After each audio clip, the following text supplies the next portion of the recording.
All right, Skinny Bobs. We are at the Friday night 9-ball tournament. We've got David Henson and Chuck Alley here up on the stream table. David is up 2-0 right out of the gate on Chuck.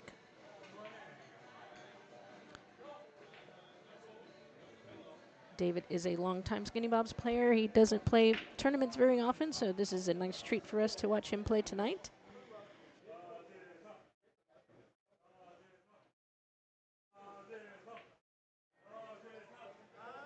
We got David Henson listed as a 710 in Fargo, and Chuck is a 600.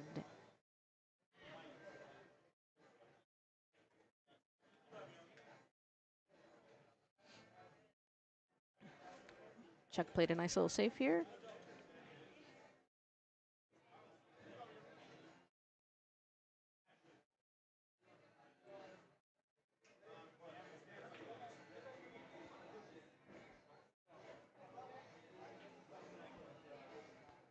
He had a 3-row kick at that ball here and made contact with it.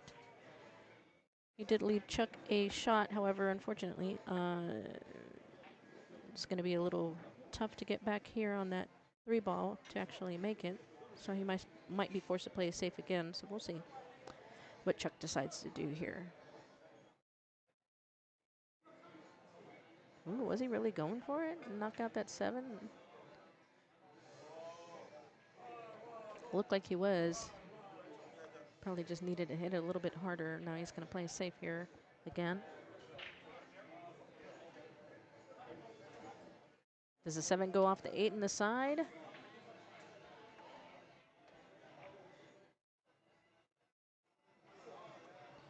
Would love to hear any feedback from you guys on the audio tonight. Last week we were having some audio difficulties. Narrowed it down to a bad cable. Have since replaced the cable, so I'm kind of hoping that helped that problem there. No, he tried to cross break that 3-ball.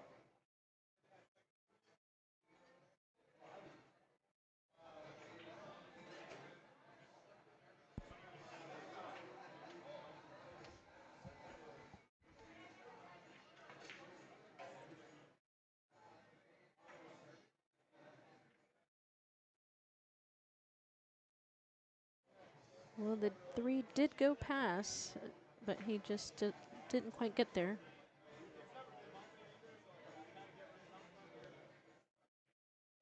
David's going to bank this ball here or play safe. And he's scratchy. That's okay. He scratched. We've got Chuck back at the table here. Getting from the 6 to the 7 here is going to be a little difficult. We can choose to play safe again on the 7.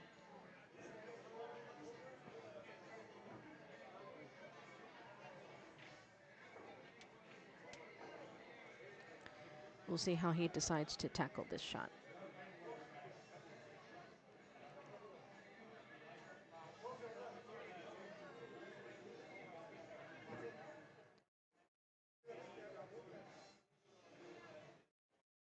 I don't know if he's going to try and actually go for it again.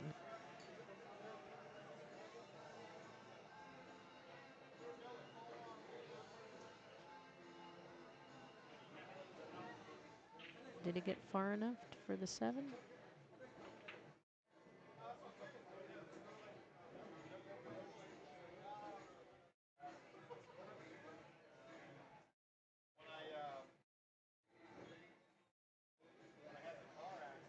It looks like he did get far past enough that 8 to shoot that 7 in the corner and come back out for the 8-ball.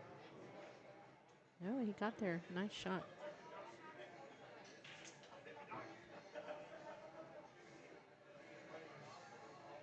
It looks like he's going to jack it up, just draw it back a tad for the 9. No, he didn't quite get there. His waving his arm, not happy with that leave there.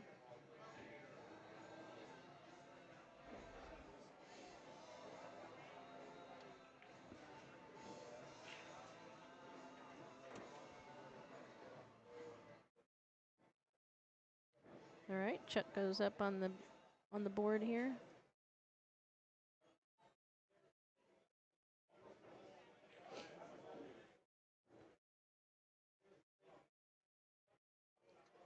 Both of these players play here out of Skinny Bob's on the regular. You can almost catch them here 5, 6, 5, at least 5 days a week during the day. Both are really good one-pocket players as well. So play some one-pocket during the day.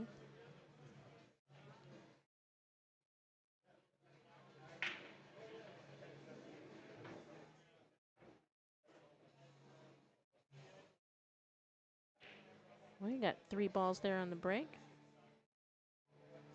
Looks like he's got a shot on the 2 ball with some natural shape for the 3 in the side.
I know you can't see it off camera, but he had a little facial expression. He wasn't too happy with that leave there.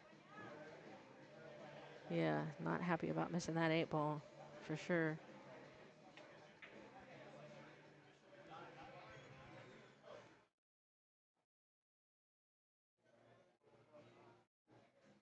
Well, ball, where are you going?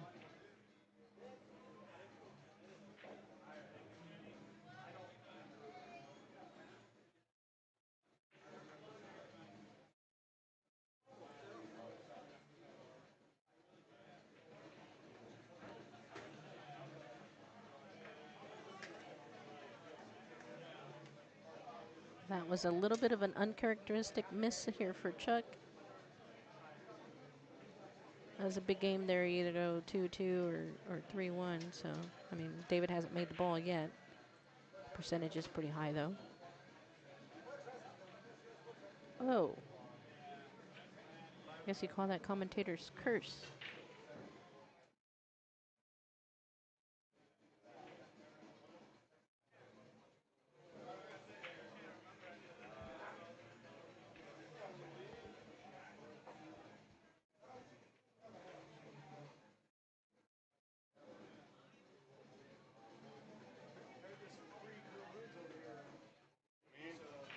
Ask the bartender because they ordered them and then they had to go. So.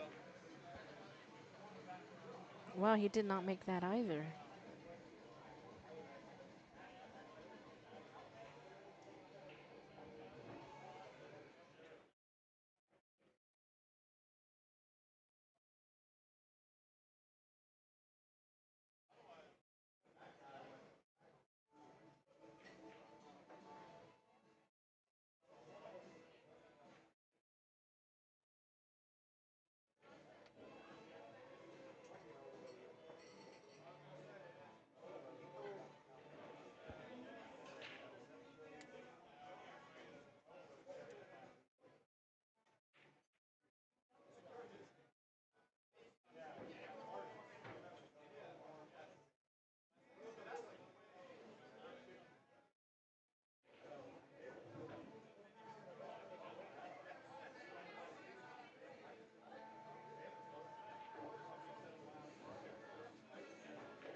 All right, if you're out there watching along and you can hear some audio, I'd really appreciate some feedback.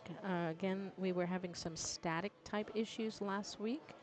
I believe we may have cleared that up. So if anybody could jump in the chat, let us know. That'd be great.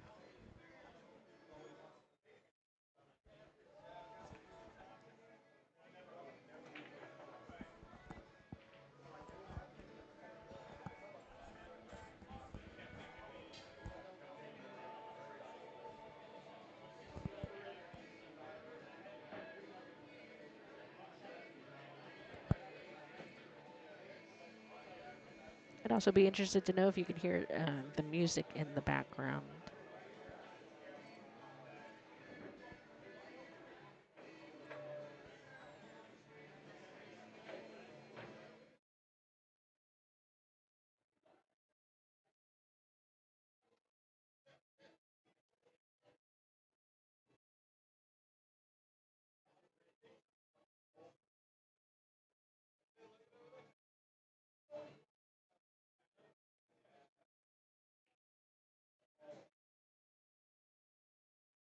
All right, David's looking at all the balls there to see where they go. It looks like this 3 ball does go past the 7 into the bottom right corner. I think he was checking out that 5 ball earlier to see if it went past the 9. There, he's checking it again. From where we're sitting, I can't really tell. It doesn't look like it goes by.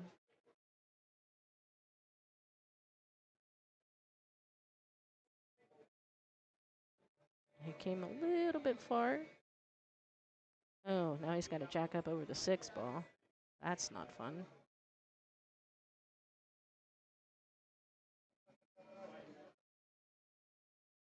I think he can still see just about the right part of the 5 ball to make it.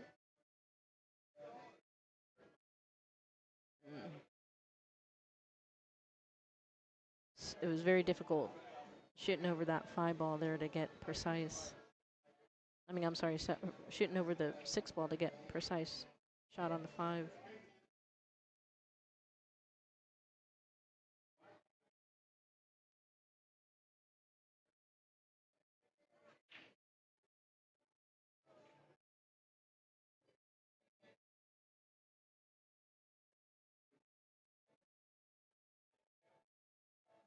Hey, John Eagle and Jason Ross for table 3.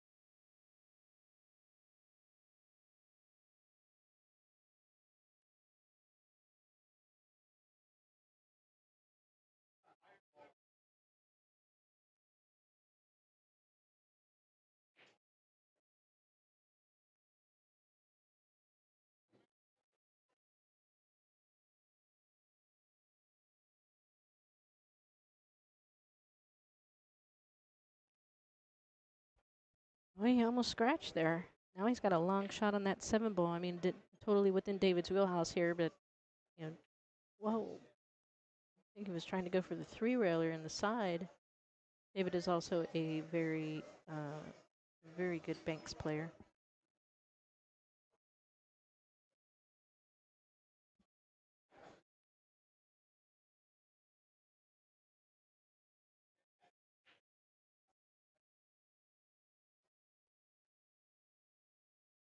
Anybody out there? Would love to have some feedback again on the audio. If there's any kind of staticky noise, or if you can hear the music in the background, I'd really like to know. All right, that was a good shot on the 7 ball. He came up under the 8 a little bit too far than he wanted to, but I believe he's got a perfectly decent shot there in the side pocket and can hold the cue ball for the 9, just like that. This should put David up 3-2.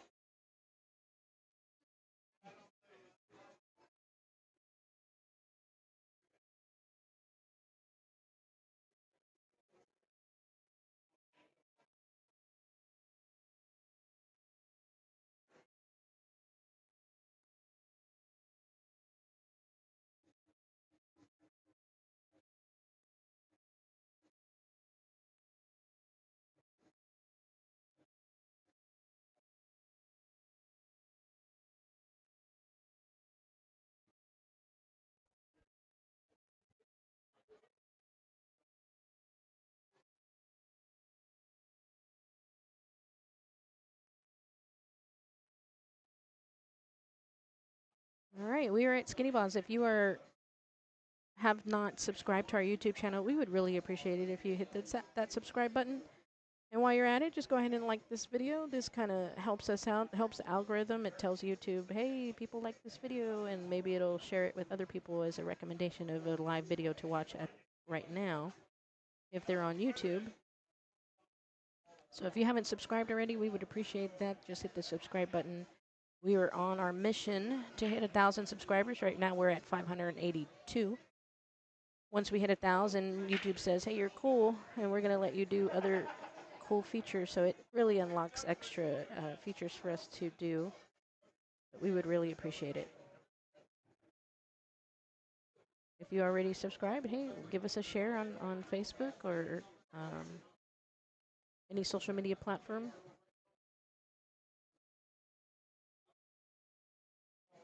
All right, it looks like he's going to cut this 2-ball. This is going to be fantastic. Oh, no, he went for the bank. Sorry. Again, like I mentioned earlier, he's an extremely good banks player, so sometimes I don't see the same shots that he sees because, you know, he's a 7-10 and I'm not. So it looks like Chuck here is going to do a little 2-row kick to make contact with that 2-ball. And maybe he'll get lucky. Wow, right in the hole.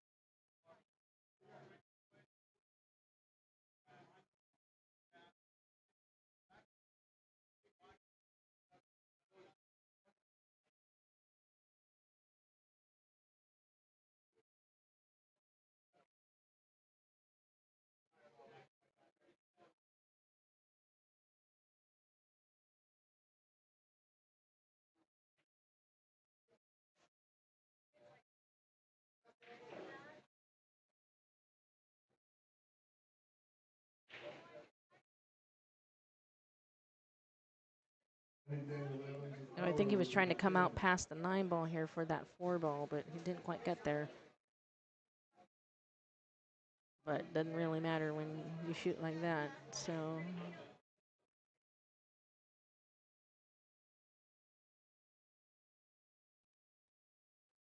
we got the 5 in the side. Now he's just got to leave himself. Oh, he went for the breakout. He didn't get there, but he went for it. Now what do you do? I think he might be tempted to play safe or try to bank and do the breakout. He might play safe. He should play safe, I think.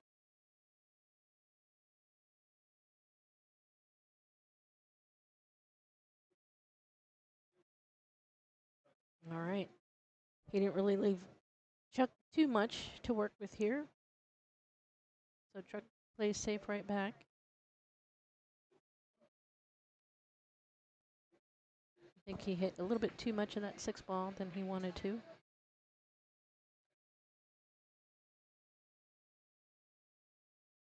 David should have a nice angle here to do that breakout again.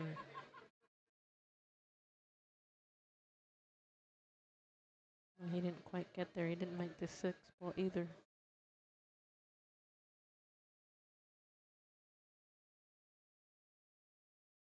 Well, Chuck does have an opportunity to do breakout here from the 6. He's got a really good angle.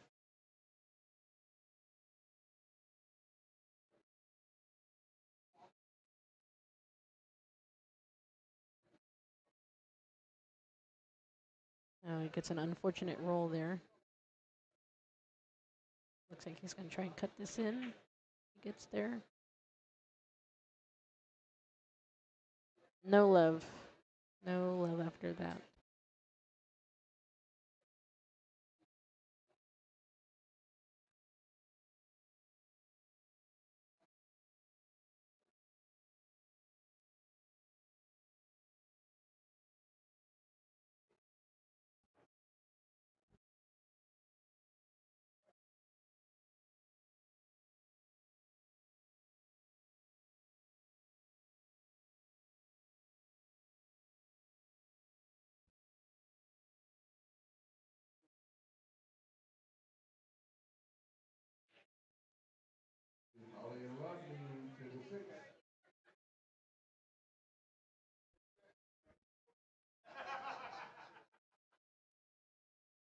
really wasn't much he could do there with that 8 ball. He tried to play safe and think he wanted to, just put as much distance between those balls, stick that cue ball on the end on the bottom rail down here, but he didn't quite get there.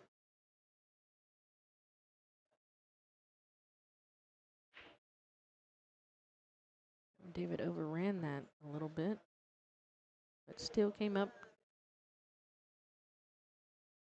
with a good enough angle here on the 9. Oh, no. He overcut that ball. Wow, we're about to have a hill ball game.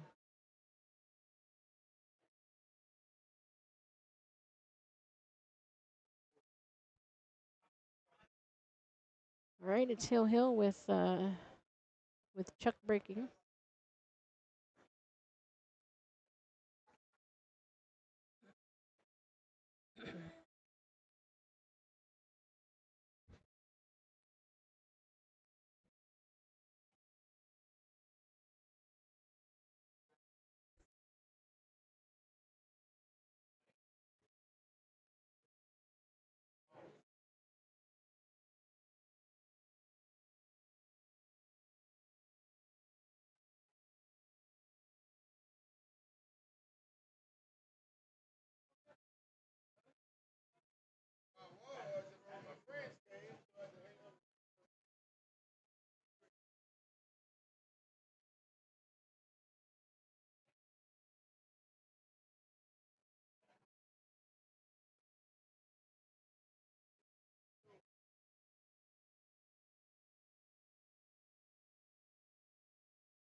That is Bubba and Jude, table 2.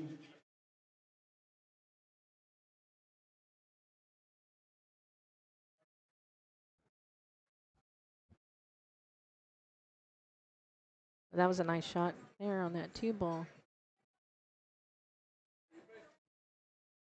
Went from side to side with the cue. I don't think he's too happy that he's got to get the bridge.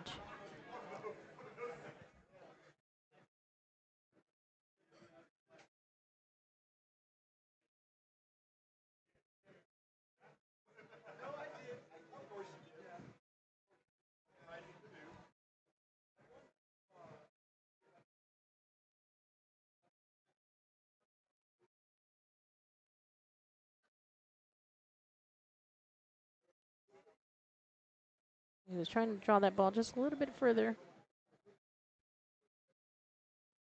but he still has something to work with.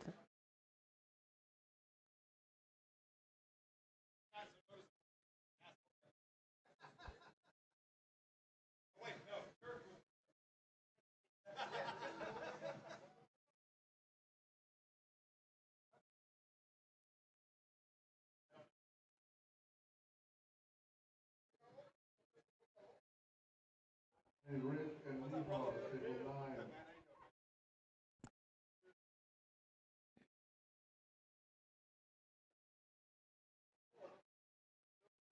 All right, this is going to be the toughest shot of the game here, I think, getting from this 5 ball to the 6.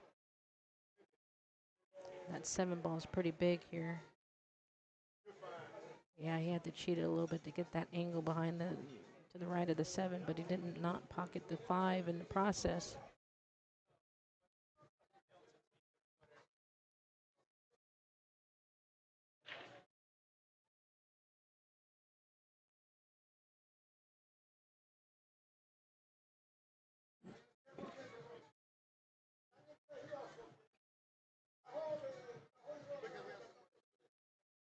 Oh, I think he almost got straight in here on that 6 ball.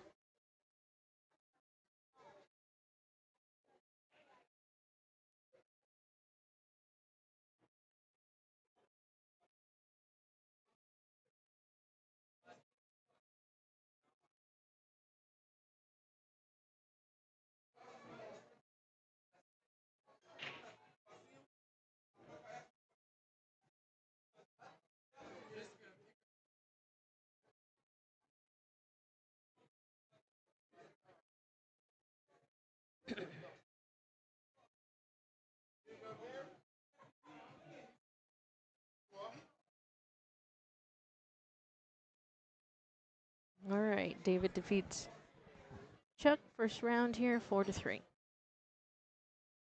We should have another match coming up right away. This was a full tournament. We had 32 players, and there were quite a few matches that were waiting on tables, so we should have a match coming up here next. Let's see if we can find out. So if you're in the want to follow the brackets online, if you go to the chat, I went ahead and pinned that to the top of the chat there if you're looking for the link to the brackets.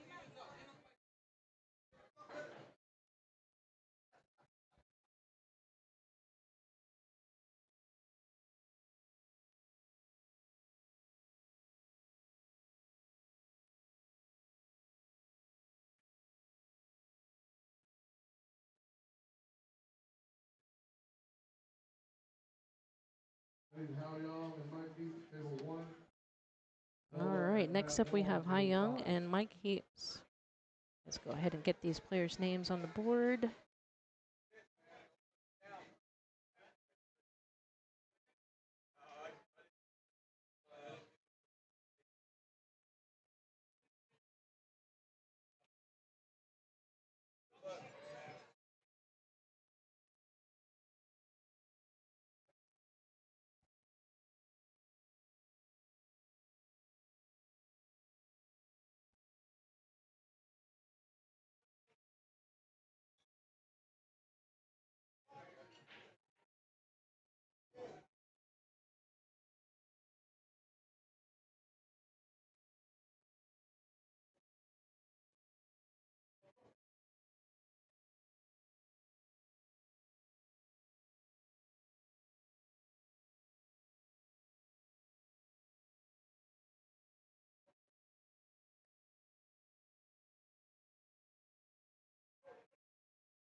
Pierre and Ian, table 8.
All right, sorry, I had to step away. Are we still 0-0 here? Is this still the first game of this match?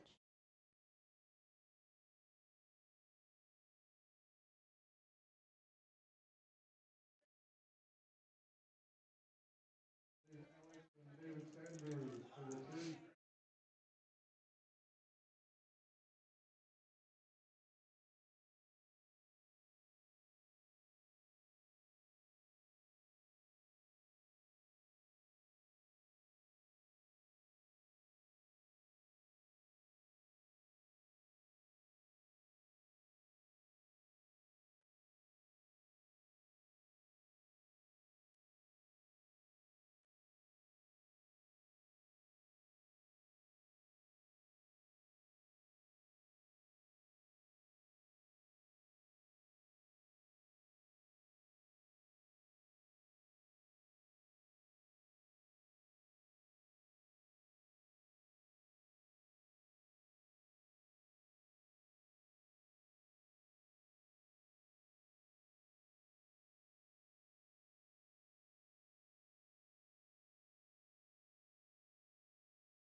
Well, that was an unfortunate roll there to scratch.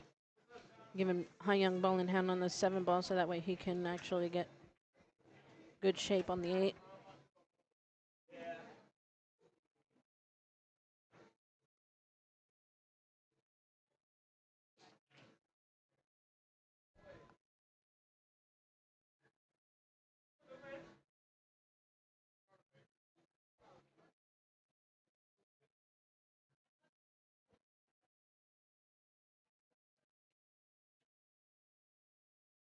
Oh, great shot there on that 8 ball. Bumped out that 9. Decent angle on the 9 for the corner. Draw it back a little bit. Don't scratch. Yep, just like that. Nice shot, Haoyang. Sweepstakes players, the last 3 is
Or it doesn't. I can't tell if he can see this one ball. He might be able to just barely clip it, but it looks like he's probably trying to kick at it.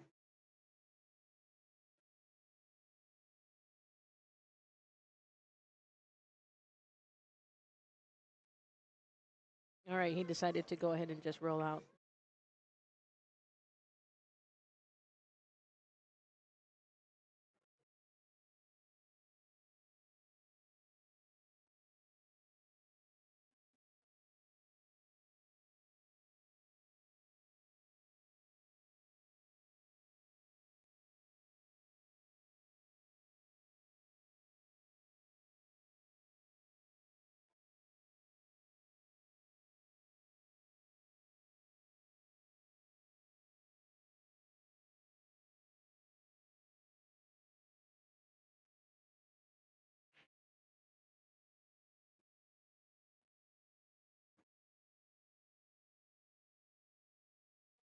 Yeah, that roll out there. He wanted to leave it on the end rail.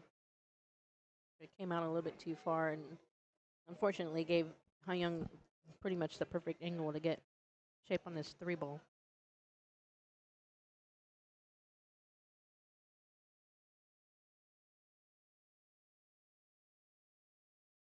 Well, this pocket's giving people all sorts of trouble tonight.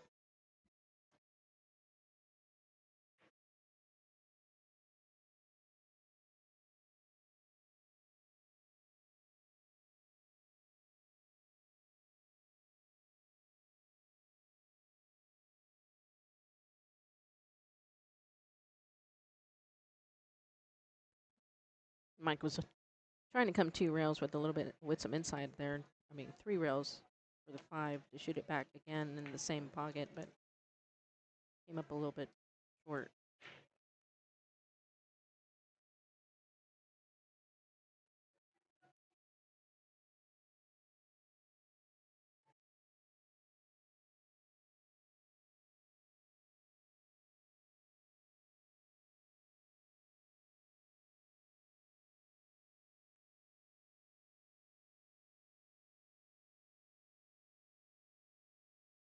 And Jaden and Mike Taylor, table 4.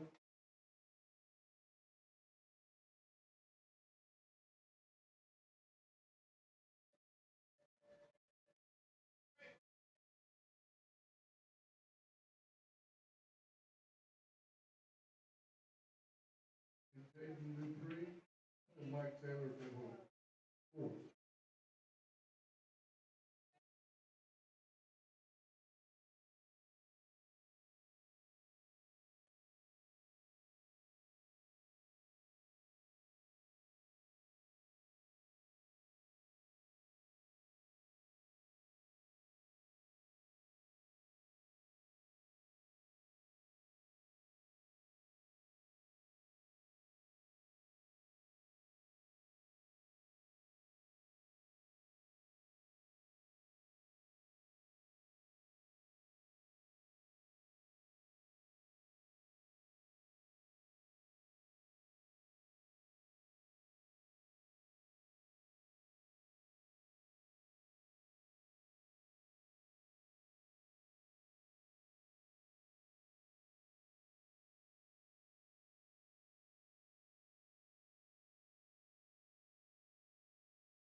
All right, Haoyang makes it 2-0 against Mike.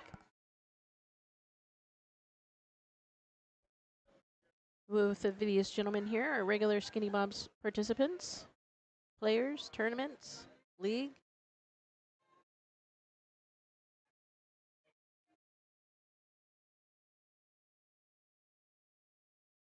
All right, if you haven't already, we'd appreciate it if you subscribe to our YouTube channel, like this particular video. That way YouTube will share it with everybody else.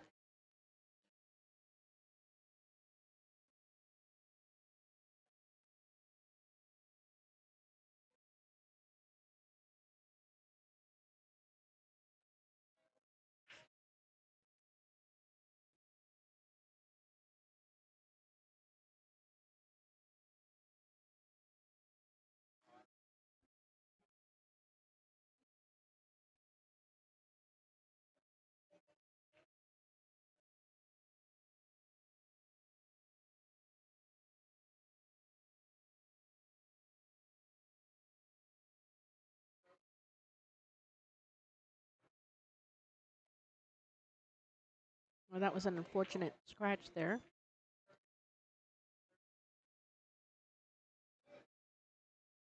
You can make this in the side, either draw it back or come out one rail for the 5 in the bottom right-hand corner pocket.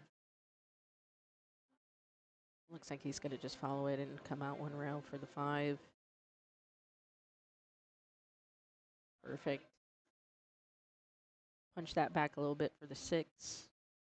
And the hard part might be getting from that 7 to the 8 ball, depending on the shape he leaves himself for the 7. He was hoping to get just a little bit further back so that way he could easily punch the ball over to the side. Now he's going to have to force some inside on this 6 ball to come up for the 7, and that's usually what happens is you miss the ball. But he left Haoyang pretty straight in. He's not on the correct side of the ball that he wants to be, so he's going to have to either decide to stop his ball here and shoot the 7 where it's at, or follow it over, come down table just like that to put some inside. Oh, to scratch. Oh, he made it. Whew. Now here, he's straight in on this 7 ball. He's going to look to see if he can, he's going to have to get perfect on this 8. It's a very small window between that 8 and that 9 ball to make that ball.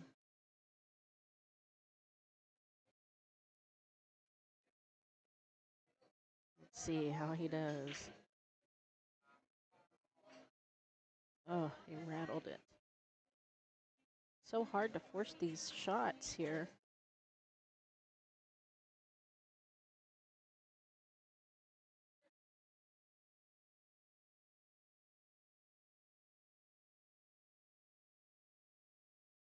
Well, Mike doesn't have much of a better shot here on this 7 ball.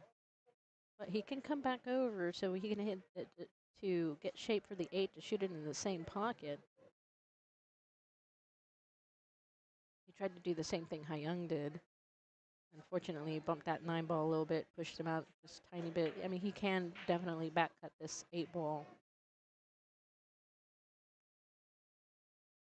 Holding that cue ball, though, for the 9 is going to be a little tough. Or he can decide to just cut that 8 ball in and let that cue ball fly down table, up table.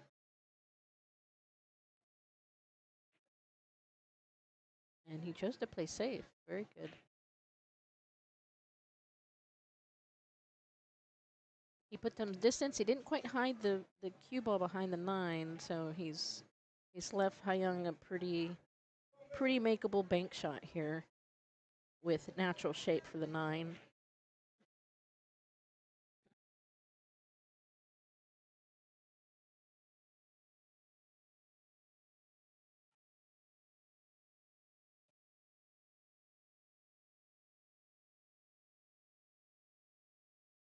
All right, well, I'm sure he'll take that double bubble bank. He's just waiting for the player on the table next to him to finish shooting so he can shoot this ball.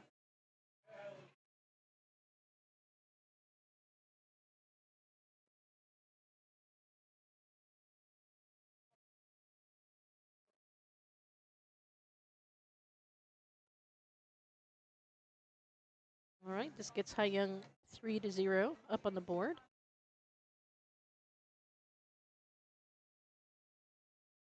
If you follow us on Facebook, you have probably seen this flyer. If you haven't, we have the dates and the events out for the Texas Open We are still finalizing added money and sponsorships. So once we finalize that, we will put out an official flyer with added money listed and sponsors listed. But we will be um, streaming on YouTube this year, actually, and for free. So if you haven't already subscribed to our channel and turned on notifications, you're going to want to do that. You don't want to miss out the Texas Open. It's like, it is the 52nd annual Texas Open 9-ball tournament championships.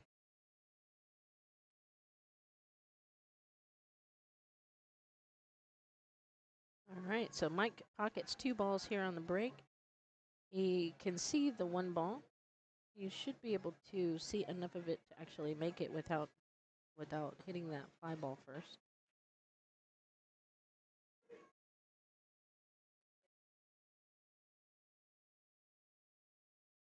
And if he just stopped his ball there, he could shoot that 2 ball on the side relatively easily. Just don't draw too far back behind the 8. Yeah, that's the danger of that coming off that fly ball there. Now he's forced to kick at this 2 ball.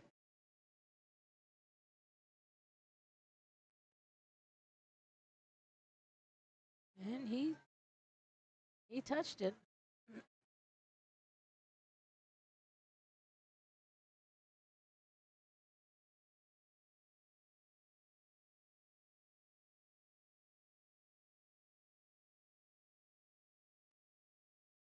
All right, the rest of this table seems pretty easily laid out here for Haoyang. Totally in his wheelhouse to run these last 5 balls. Actually 6.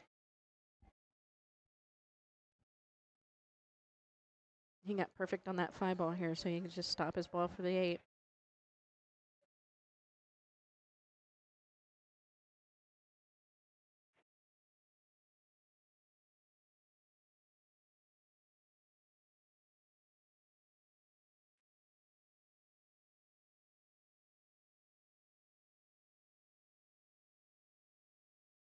All right, he's going to draw this back a little bit for the 9 in the bottom left corner pocket.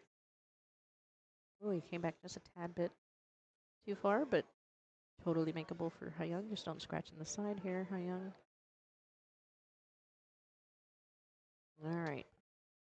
Haoyang beats Mike 4-0.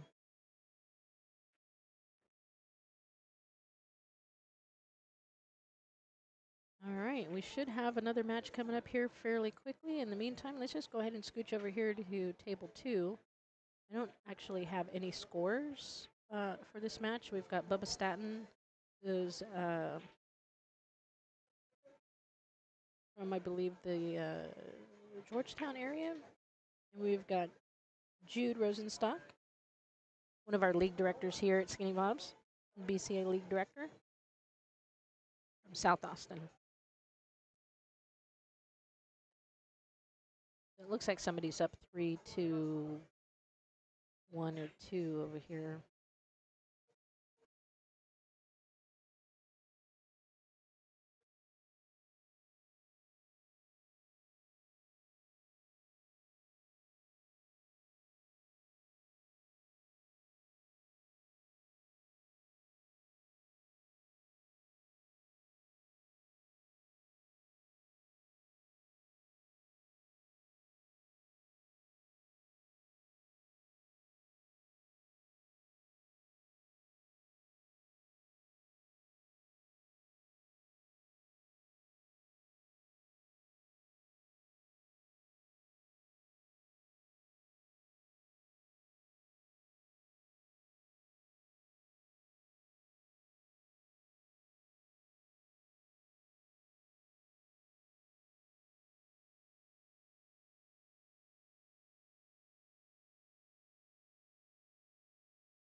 Alex plays safe right back at him. Didn't realize we were on mute here earlier, folks. Sorry. All right, so we've got Pierre here and Alex. Both of them are relatively new to Texas. They're both out of state. I believe Pierre's from originally from Louisiana. I believe Alex might be from Florida. I believe. I'm not 100% sure. I think his Fargo still lists, yes, Florida. So he's from Florida. Pierre's from Louisiana. Both are relatively new still, but still semi-regulars here at Skinny Bob's. They love playing in our weekly tournaments.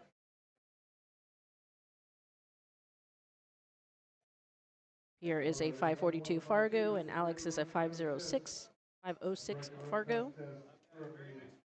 Around $10,500.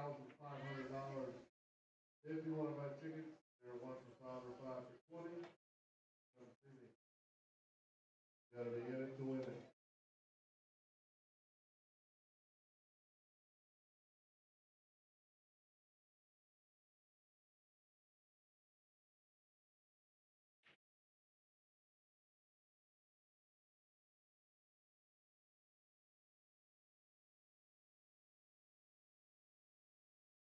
Oh, Alex just fired that ball in. He's got a little bit of a cut here. He makes it. At that point, I think he was just concentrating on making that 7 and taking what he leaves himself, and he's leaving himself in the side. Oh, he decides to shoot in the corner. Sorry, I said side. That's kind of one of the shots I probably would have taken.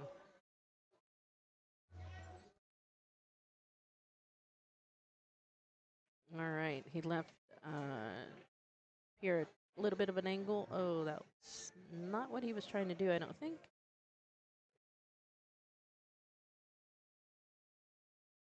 All right, he can bank this 9 ball back here on the bottom left corner. And that's what exactly he's trying to do. Didn't quite get there, but it looks like he's going to leave Alex. Also a tough cut either way if he decides to shoot it in either pocket there.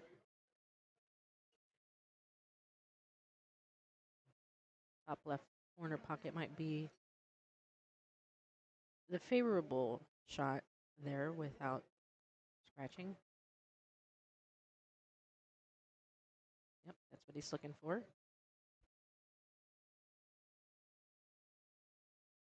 Hey, Bubba and Kristen, table 5. David Henson and Matt Wong, table 10.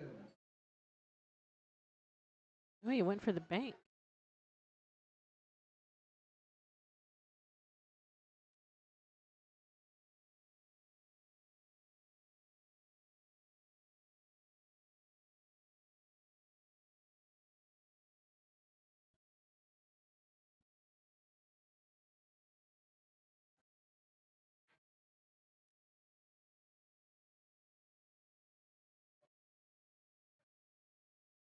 I think he probably would have scratched if he made the 9 ball. He left Alex here a bank.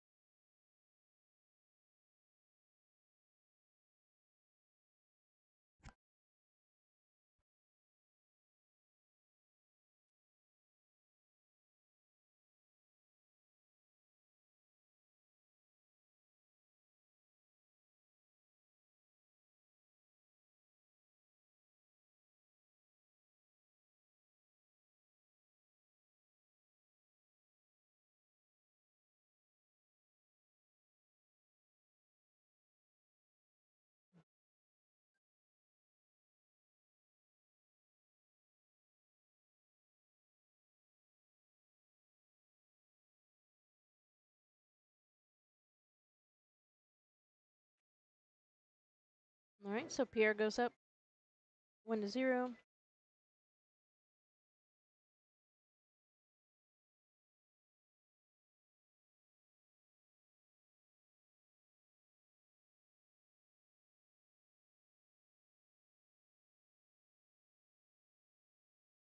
And RO and Evan Key, table 4.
Oh, that was a nice kick by Pierre.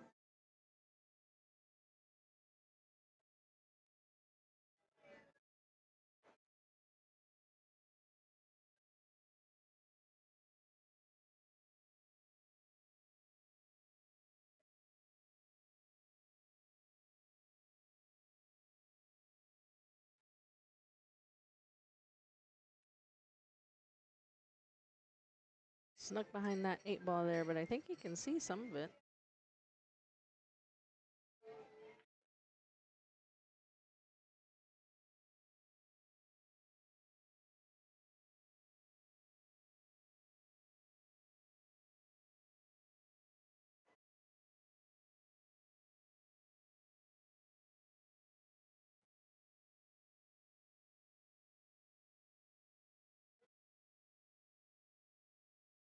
Oh, that was a beautiful shot on that 4 ball. It drew that cue ball right back while he was jacked up there too. So just a nice shot there. He decided to just make that 4 ball and take what he left himself here. He's going to play safe.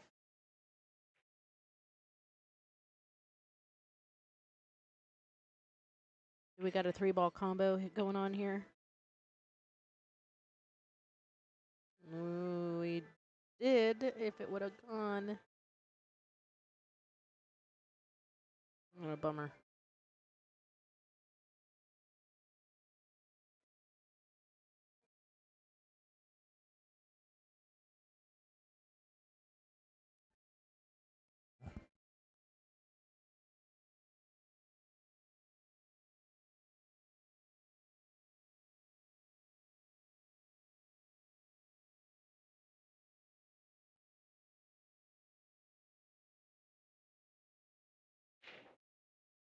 Oh, he slopped the 9 ball in.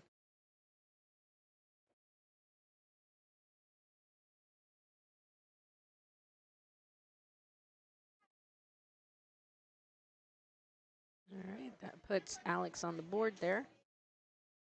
I'm curious. He was in my way from where I'm sitting, so let's see if we can catch that again. I'm curious how that went. Oh, he was in the way. Barely. Oh, he slopped the 9 ball in.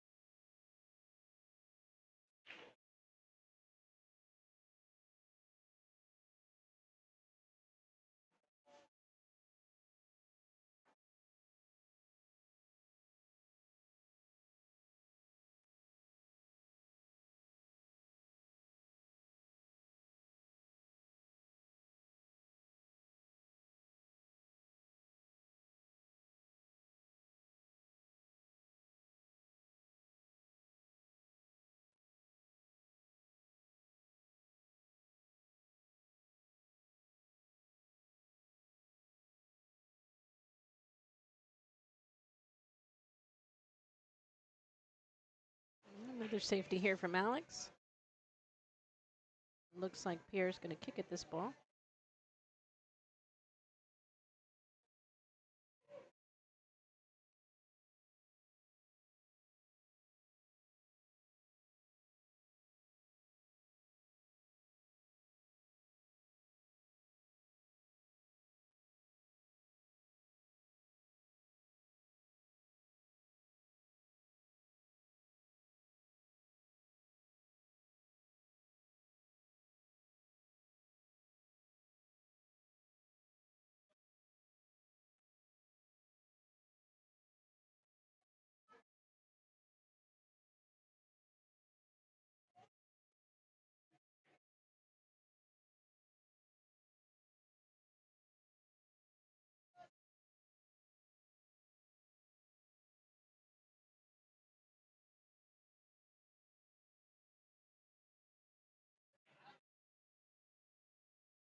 All right, if you stick around with us for another hour, we have our Friday night break contest. The break contest pot is at $10,500. So around 10 o'clock ish, we will draw the winning raffle ticket, and that player will have a chance at $10,500. We'll stream that here live like we do every Friday and Saturday night. You don't want to miss out. It's always a lot of fun.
right, Alex played safe here.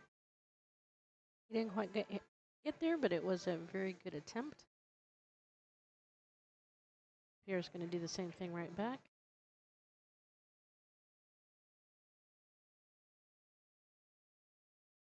Alex can choose to shoot that in the corner of the side. He's probably going to go for the side.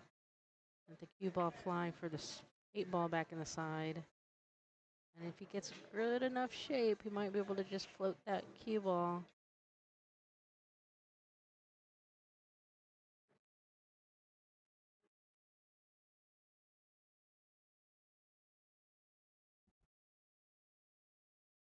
He's on the 50-yard line there, so I guess it's just kind of like pick a pocket, which one you feel more comfortable with. He's looking at the top right-hand corner pocket.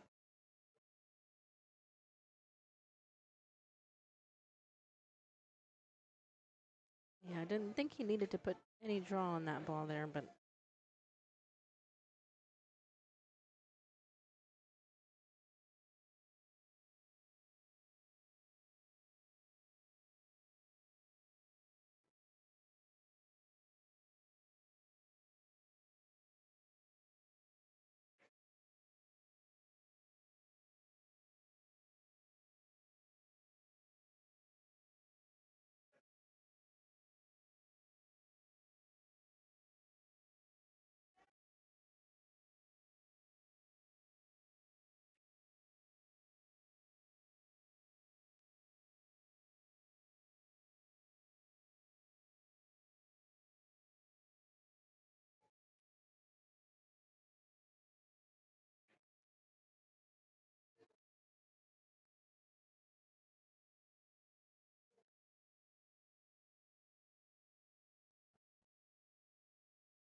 Hey, Daniel Evans and Brandon, table 7.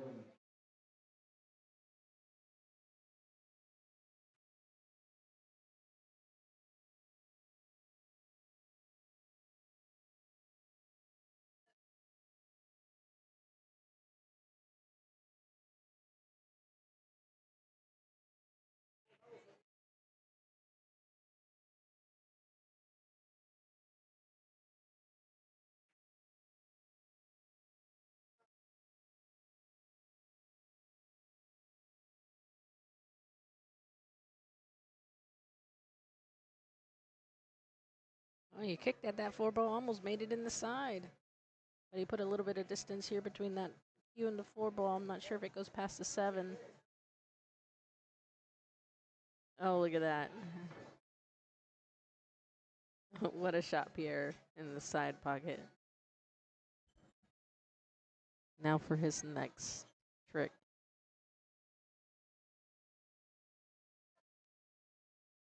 These guys are having fun playing this match here. I know you can't really tell they're joking around, dancing to the music.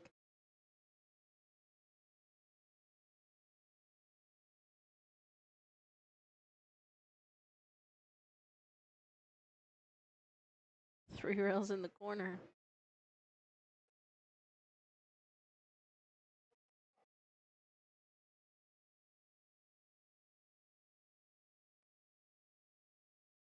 He's going to back cut that 7 in the side.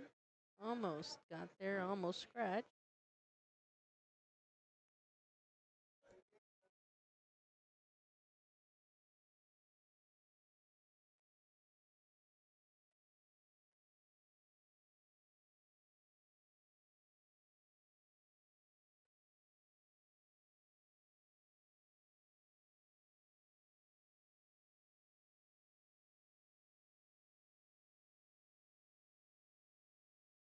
Got a little bit of bunt shape there on the 9.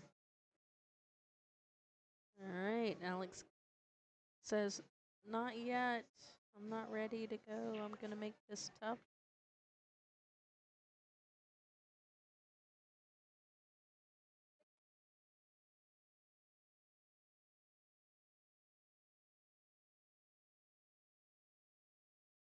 All right, let's give you another, let's see if we can get you another view here of table 1. This is our streaming table. If you've never been to Skinny Bob's before, you can see this is our main table here. Got seating up top, our 3 cushion tables back there in the back.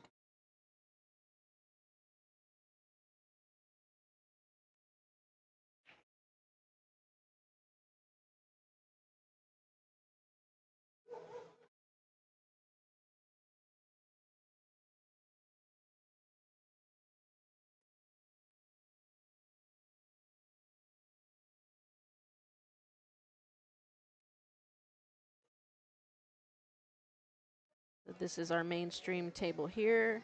Here we've got 3 cushion tables back here, a lot of seating area up here, and that's Alex. Likes to have fun while he's playing. So as he waits for his opponent here to come back, he was taking a quick bio break.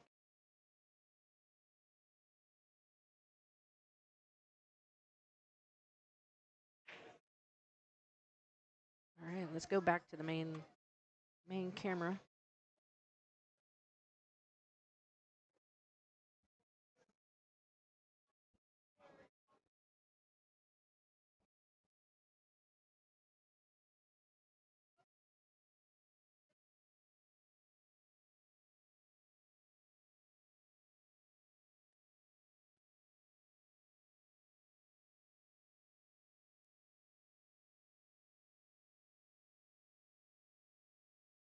Not sure he was trying to bank that 1 ball, but he'll take it and scooch it down a little bit for that 3 ball, but he did not make the 1.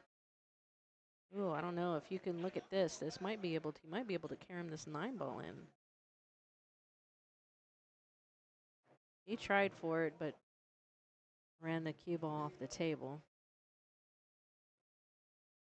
He just got up there and fired at it. He didn't even bother to look too closely at the angle there.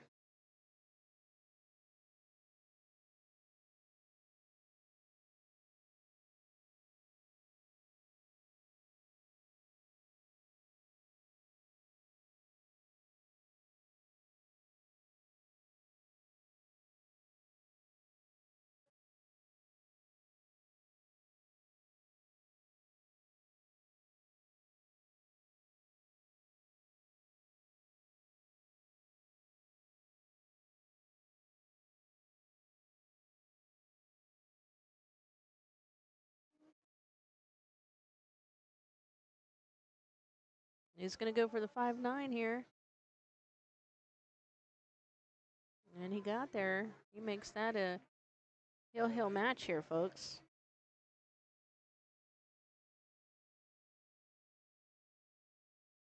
Let's watch that again. Boom. And he got there. He made a nice shot.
Well, he needed to hit that just a little bit harder.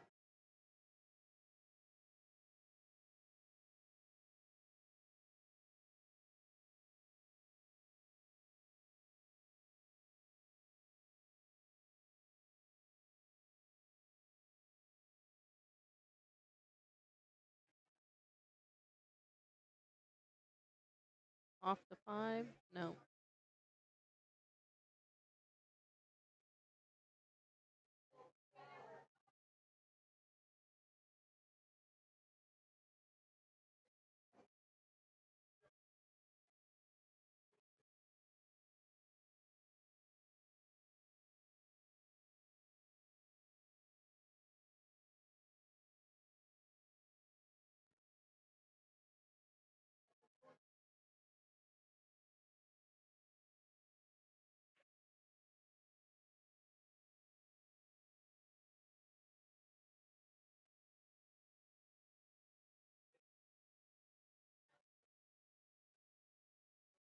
All right, is he going to leave himself for the 6-9 combo here? He did. Let's see if he can get it for the win. Let's go, Alex.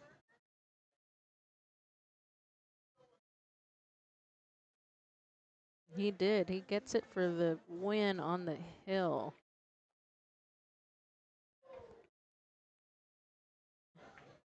Let's go, Alex.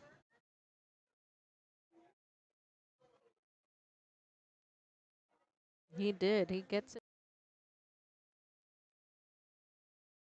All right, while we wait for another match, we can scooch on over here to the next table next to us, table 2. We've got, hey, look at that. We've got Jude back up here on that table again, and he is playing Marshall McCloskey.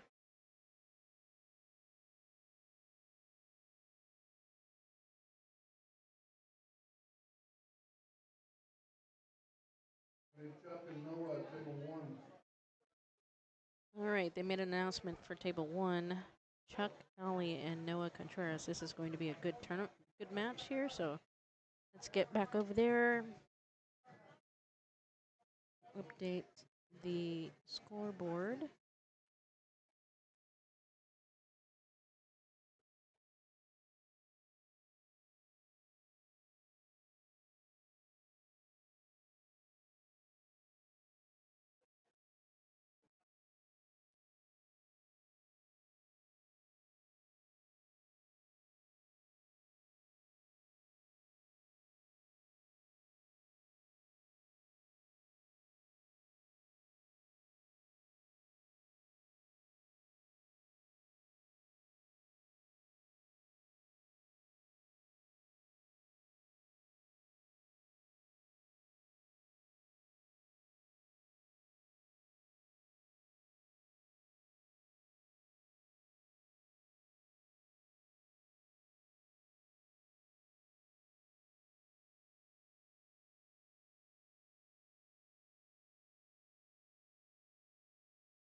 All right, next up, we've got Chuck Alley versus Noah. Chuck's a 600, Noah's a 681. Both are regular players here at Skinny Bob's.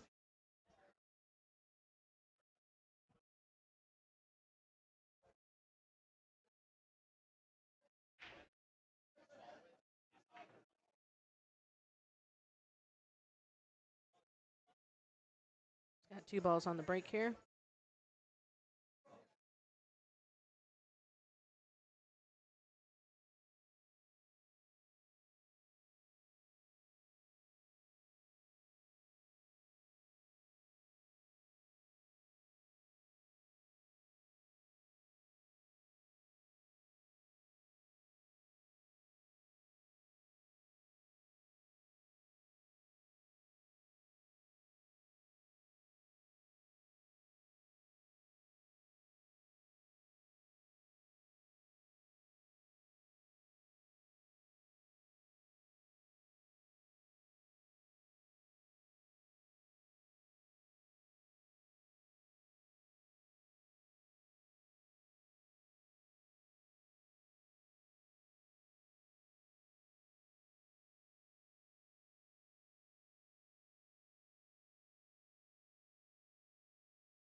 All right, getting from this 4 to this 6 ball here. Might be the toughest part of this rack.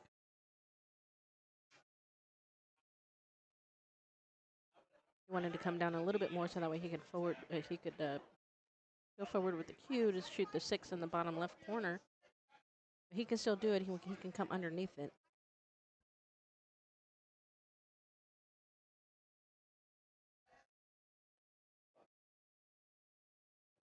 Just like that. A little bit more. Oh no, he got great. He's gonna forced to be bump shape a little bit on the 7, I believe. At that angle.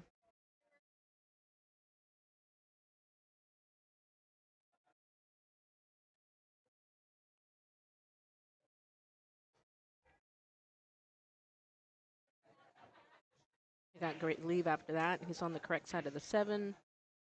It'll just float it up just a tad for the 8 ball. Oh, he decided to shoot it in the side. I thought he was going to shoot it in the corner. Well, he didn't leave Chuck too much, but it is a pretty natural bank in the side. And again, with some natural shape, 3 rails over for the 8 ball. Assuming he don't hit it too hard.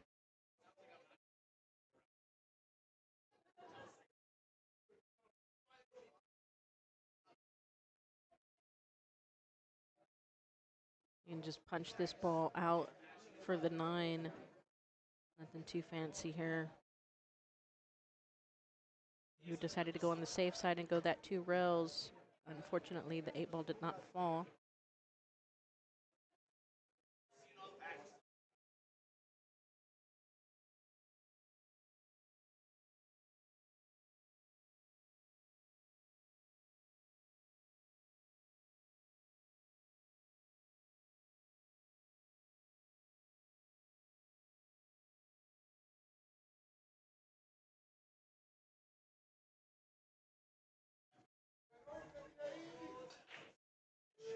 That allows Noah to go up 1-0. Marshall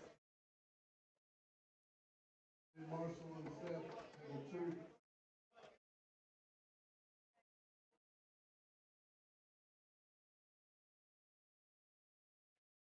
Hello, Jude.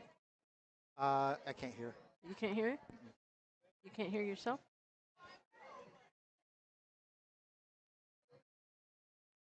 Check, check. Nope. You still can't hear yourself? Nope.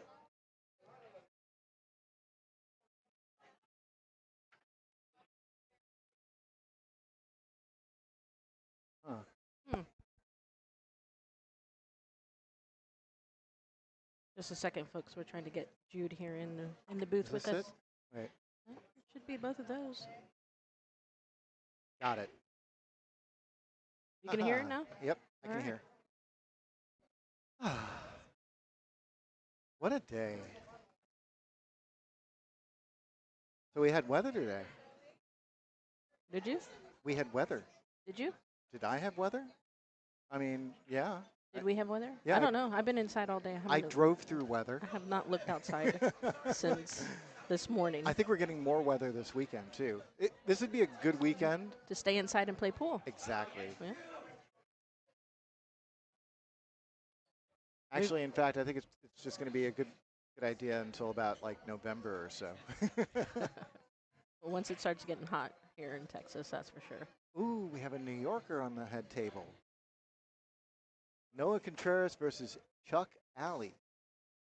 Chuck is from New York City. He used to play out of Amsterdam Billiards. I would know, because I used to play out of Amsterdam Billiards. Who's winning over here? Oh, did they just start? Yeah, Oh, no. Noah's up 1-0. Noah's up 1-0. Huh. I wonder what Noah's going to do here. I don't think that 4 goes. I don't think so either. But I'm going to leave you for a second so I can finish eating. Yeah, go right ahead. Yeah, this is a tough one. Yep, no one's playing safe. And I couldn't quite tell if it was a good hit or not because I'm actually watching live. I'm not looking at the monitor at this moment. But Chuck is acting as though it was a good hit, but not the kick that Noah wanted. That's not the safety Chuck wanted either. So Noah's going to have a full look at this ball. And they're sort of in that like in-between angle where you can't really get a hook that easily. So he's probably going to do a containment safety. Yeah. That's precisely what happened. And Chuck is going to have a bigger challenge here, but he's going to try and do the same thing. Especially if he doesn't have access to the right edge. Gesundheit, sorry. That's a good shot by Chuck. Now this will change things a little bit for Noah here. He's going to have to play a good safety to turn the table. That 7 ball is sitting real pretty for it. He hit it nice. And he got a little bit of a bump on the 7. I don't know if, yeah, Chuck's looking to see if he can see it. I don't think he can.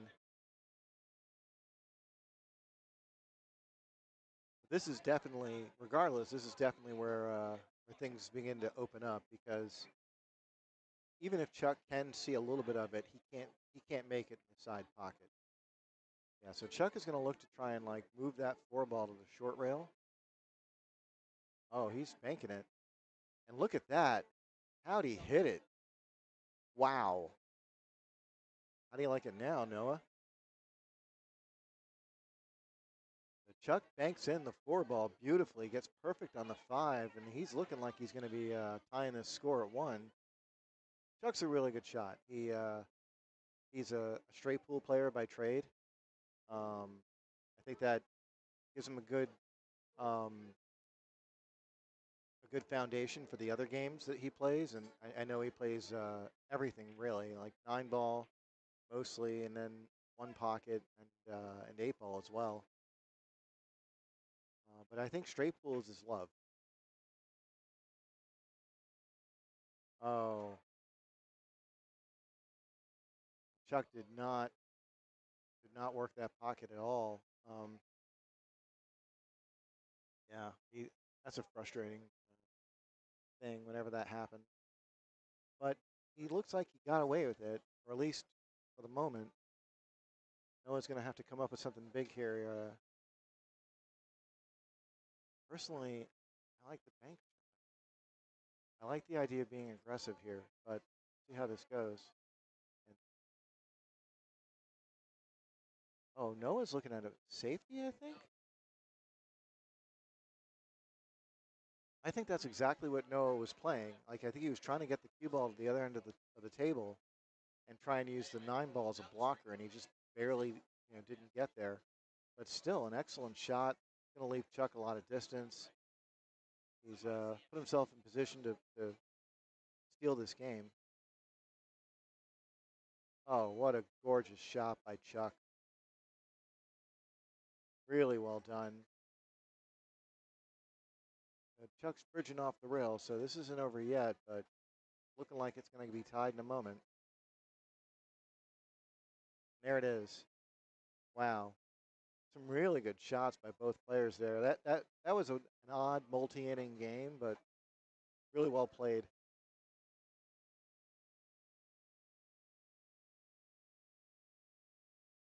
So do we have anybody in the chat right now? If so, say hello.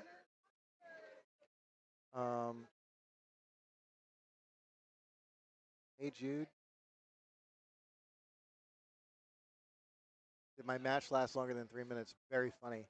Yes. Chris is referring to my league match yesterday where I played someone with a Fargo rating roughly half of mine, and I lost 3-0 in like 3 minutes. I scratched on a 9-ball in the first game. I broke, scratched, and hung up the 9-ball in the second game. And in the third game, he ended up comboing the 9 in it. And then afterward, he confessed that that wasn't even the pocket he was going for, even though it looked like that was definitely what he was going for. But apparently, he was going for the side and it went in the corner. So, yeah, I that might have been the shortest match I think I played in league, at least. I can't think of a shorter one. Time-wise, that was definitely the shortest match. Oh, I gotta go. Well, I'm giving you back to Shayla. You guys have fun.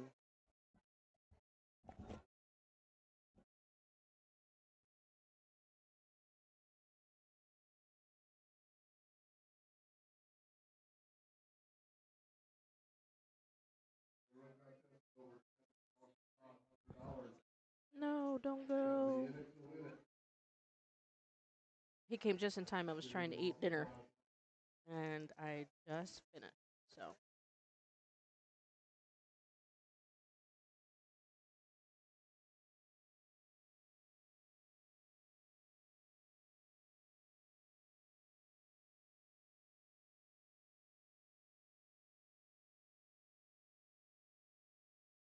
you think it's gonna go for this 3-ball combo?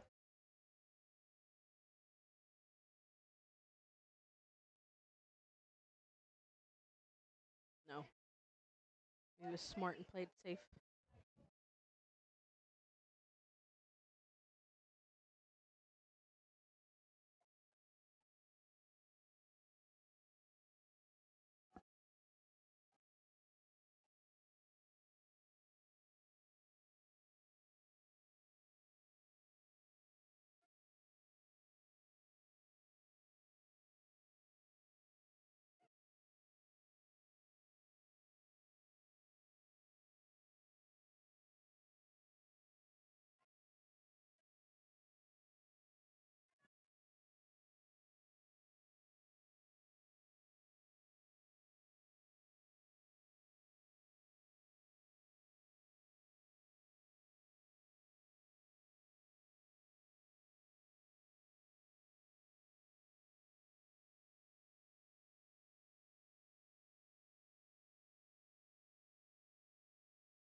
That little cluster down there is not pretty.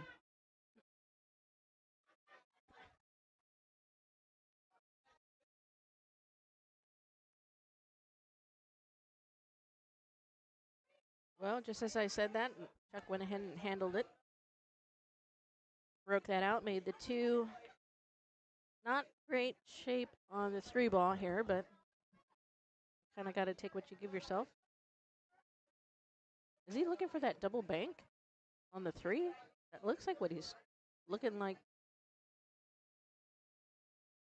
Let's see. Oh, no. Okay.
That was a nice shot there. I'm going to shoot this 5 on the side, let the cue ball come down table back up for the 6.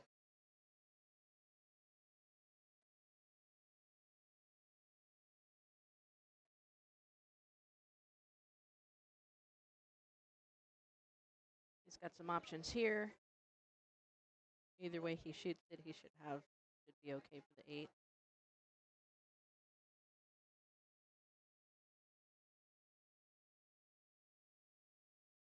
He left himself a great angle there. Natural shape again for the 9 ball down here, bottom of the table. He hit it just a tad bit too hard.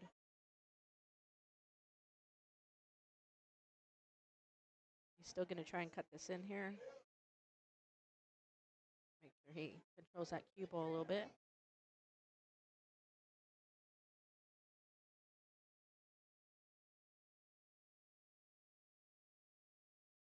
All right, that puts Noah up 2-1.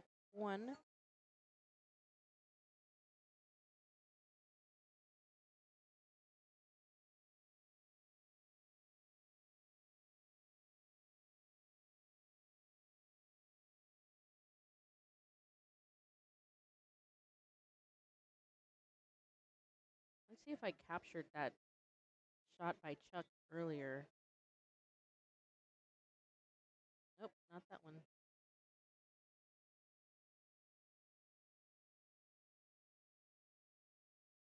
And Chuck and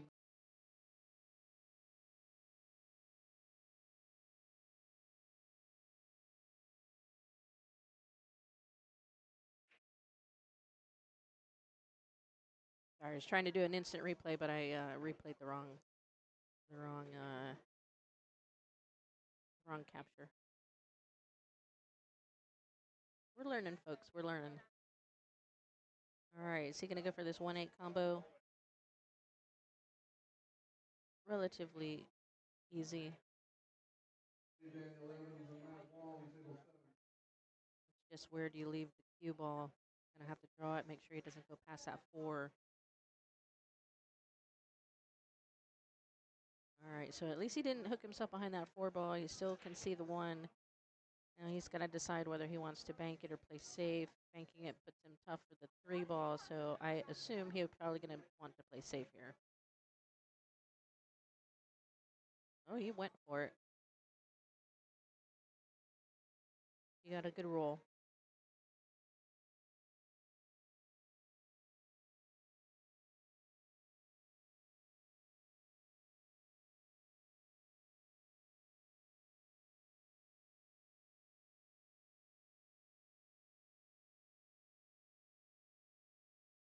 Oh, that was a beautiful touch there on that 1 ball. Nice safety right back.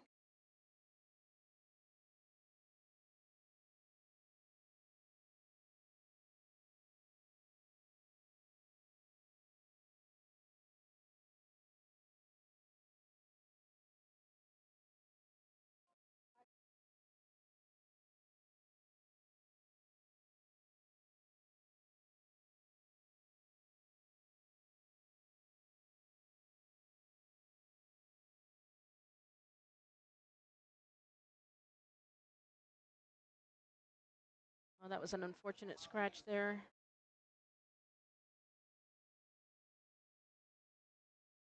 All right, we're only about 20 minutes away from our break contest. We're about $10,500 for our break contest. We usually have it done around 10 o'clock-ish. We're in the central time zone here.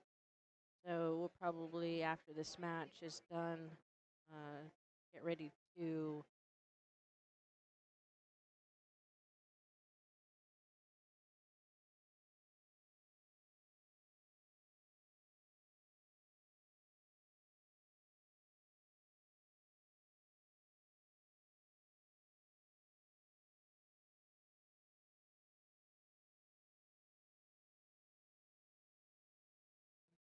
Chuck had quite a bit of insight there on that ball. I think he was trying to get shape on that 4 for the bottom left corner pocket. But it looks like he's going to try and cut this ball in so that way he has natural shape to get back up table for that 5 ball.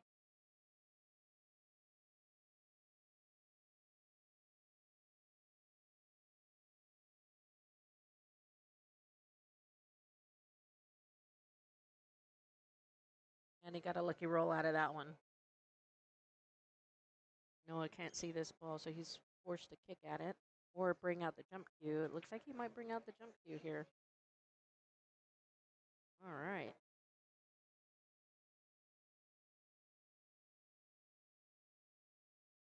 Some jump cue action here.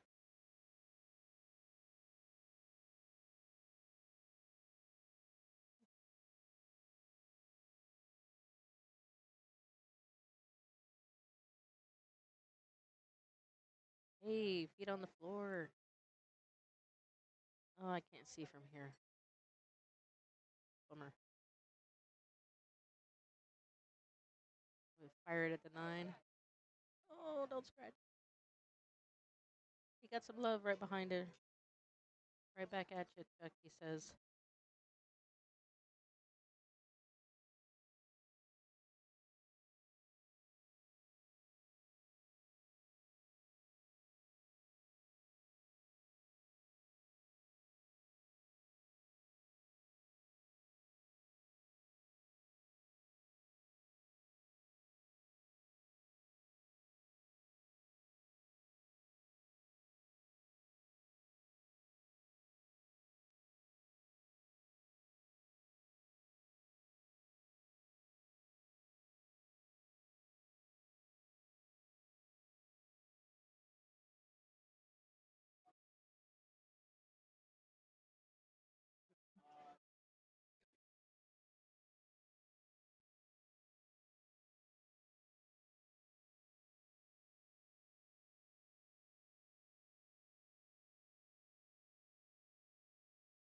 Oh, you almost got there.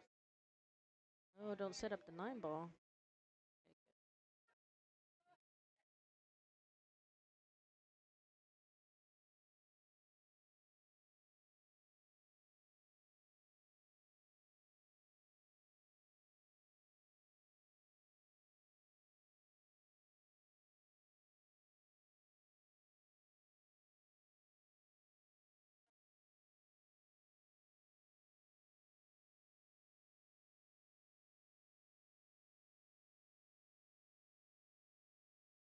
Oh, that 5 ball almost didn't want to go there.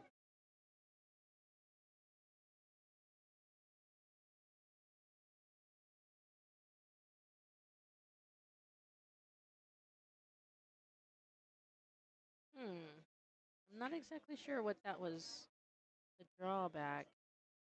I guess that he wanted to get a little bit straighter on that 9 ball, but he didn't draw it as hard as he was hoping he could. All right, Noah goes up 3-1.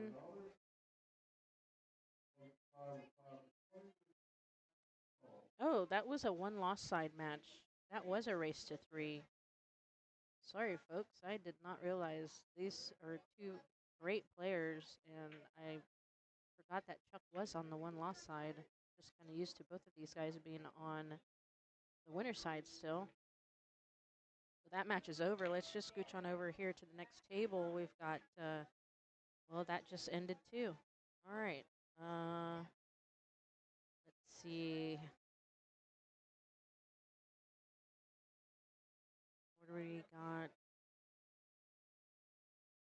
Table 5. All right. We don't have anybody playing over there right now either, but it's they do have a match being called there. Noah and Evan are about to play.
All right, we should be coming up for the break contest here shortly.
All right, we're getting ready to do the break contest. See, we get back to table 1 here.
All right, we're getting ready to do the break contest. We're waiting for the tournament director, Ray, to come back and get somebody to draw a winning ticket. We're at $10,500 for the break contest, around there.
All right, we're getting ready to draw here. $712 a ball. This is 15 ball rotation. You must hit it's racked 15 balls, but it's played like 9 ball. You got to hit the 1 ball first to break. You must make a ball on the break, and then you must make the next ball in rotation, or at least hit the lowest numbered ball on the table first, and then anything after that goes in, just like 9 ball. It's not until you make a ball after the break that you are eligible to win any money.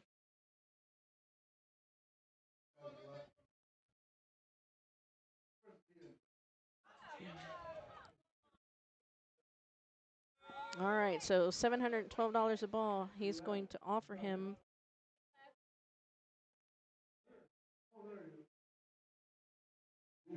$356 to not break.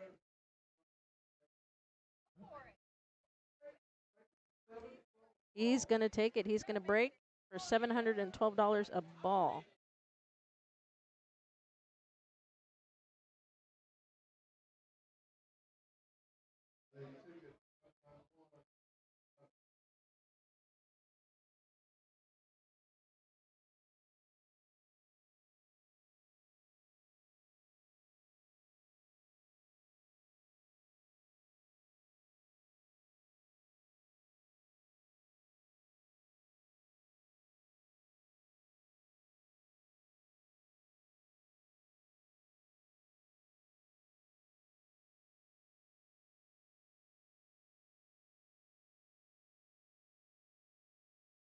All right. What are these guys doing over here?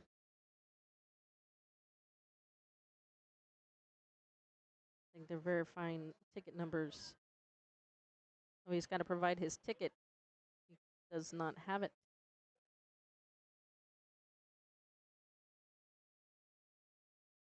Oh, here he comes with this ticket.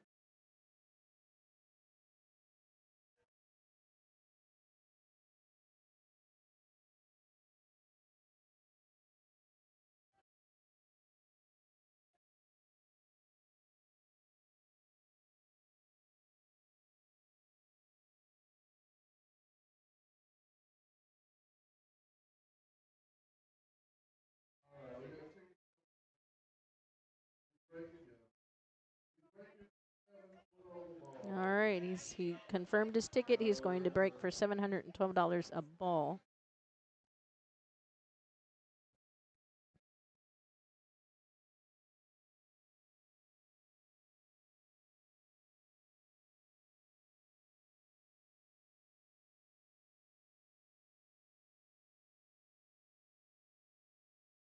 All right, here we go.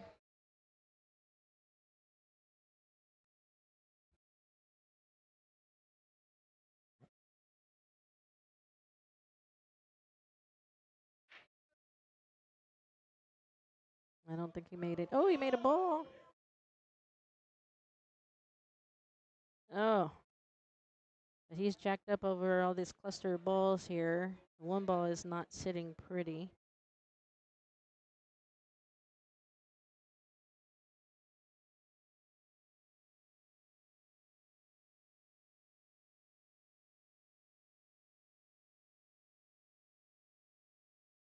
Sometimes you just got to hit this ball really hard and see what happens. Oh, he tried to go. Did he get 2 rails? No. Oh. No bueno.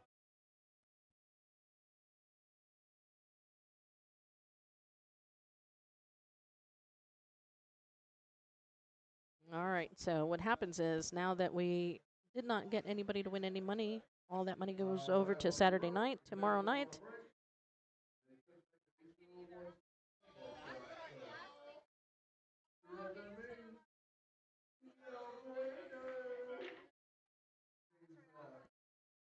All right, that was no bueno.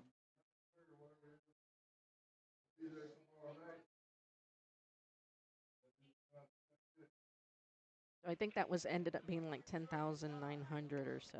So, oh no, 10,600.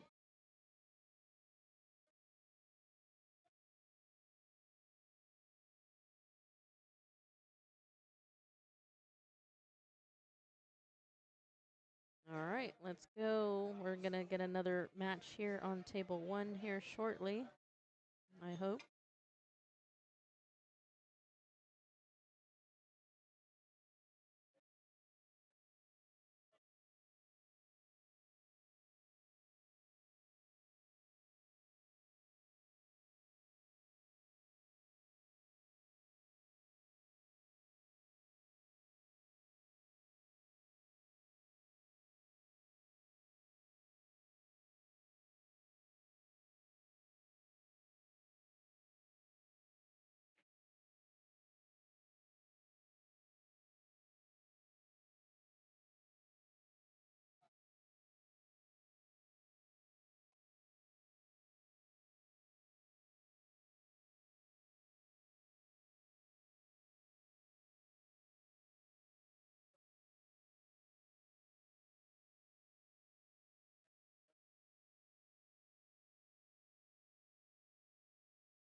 All right, next up we have Haoyang and Evan.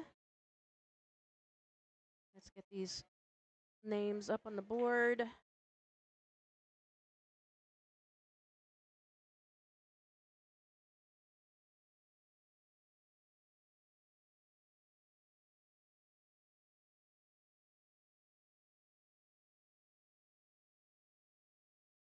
All right, let me check the brackets because I'm not sure if this is still a winner side match, which I believe it might still should be a winner side match here.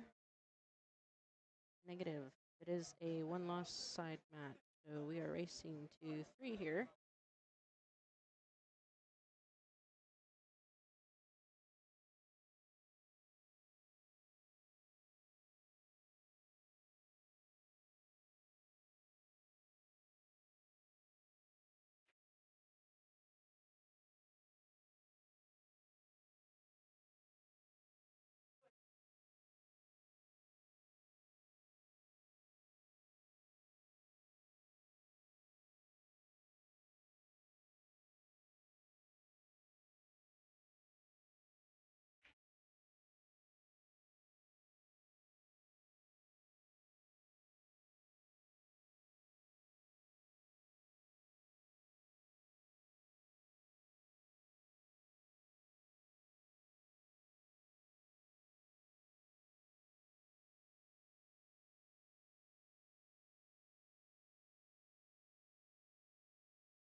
Well, that was a nice shot there on that 4 ball.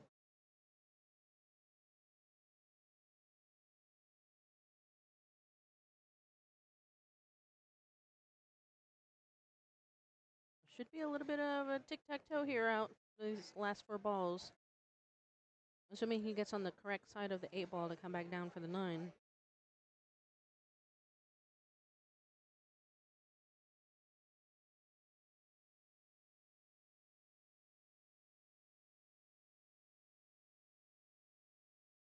Matt Long and Jaden, table 5.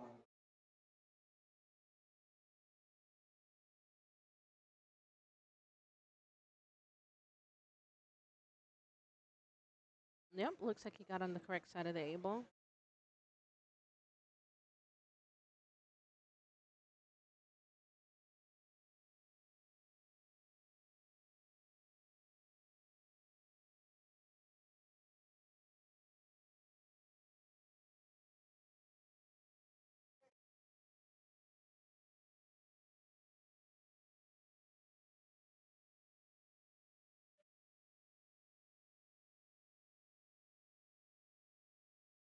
Did Evan break? Was that a break and run?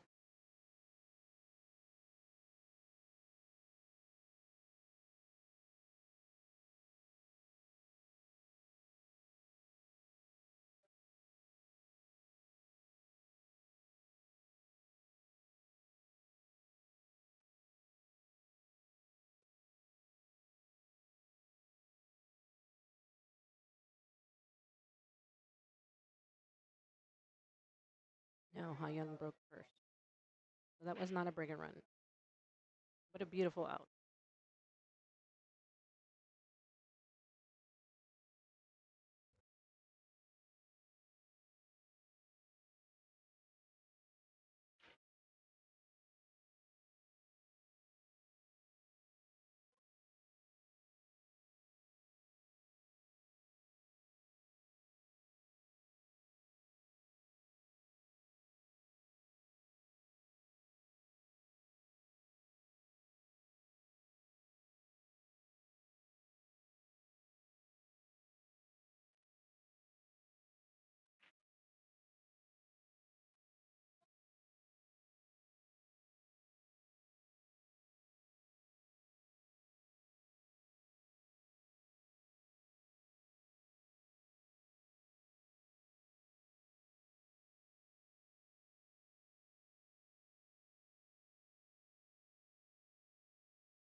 Oh, you almost got that, Karam.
David Sanders and Rodney table 6.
All right, Evan goes up 2-0. Haoyang breaks, doesn't make anything.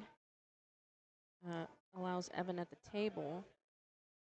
And there's not really too many trouble balls here. Maybe just getting from that 2 to the 3 ball, assuming he can make that 1 ball. Or I should say the 1 to the 2, probably. Yeah, that was tough. He had to force that shot.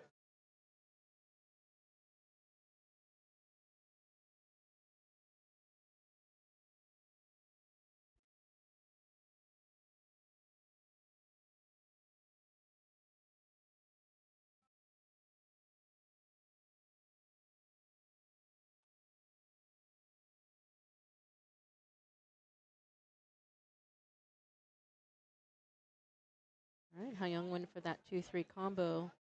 Got shape on the 1 here for the side. He can just float this cue ball over so he can see the 2 ball. Just like that. What a great shot. And from here, it should be a lot of tic-tac-toe going on here. And a stop shot.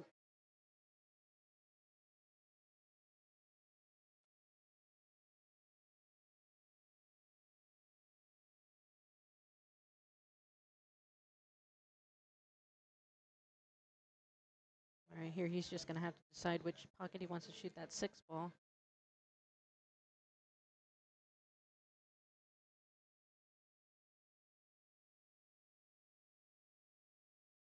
I guess he's going to shoot it in the side. I was contemplating either shooting it in one or the other top corners.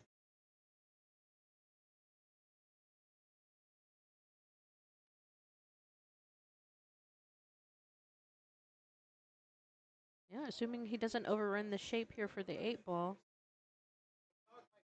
he should be out.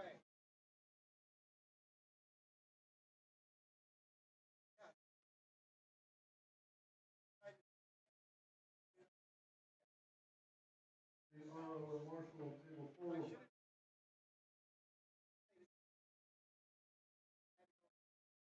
All right, so Evan gives him that ball. So now we are 2-1.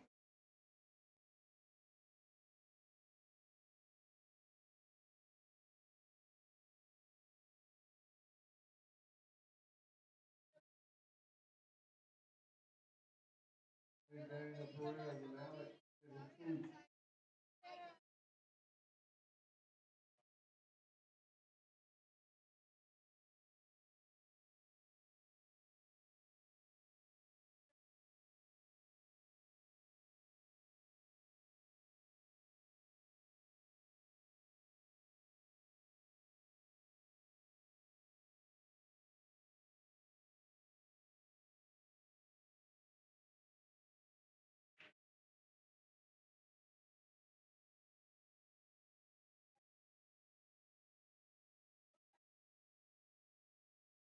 All right, Evan managed to make a ball in the break here.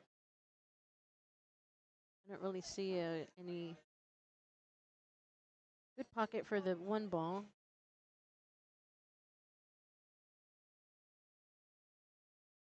He can back cut it here in the bottom right corner or try to squeeze it past that 7 ball on the side.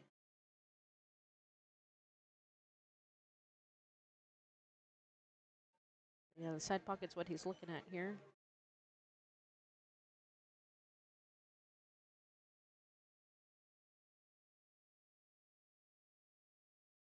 It's going to force him to jack up so that way he doesn't scratch.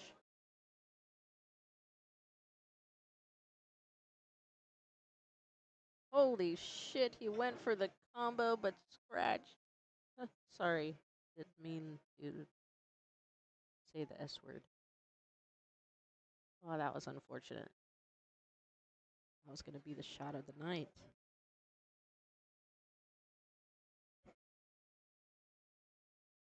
Honestly, I did not see that one coming.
Well, I'm back.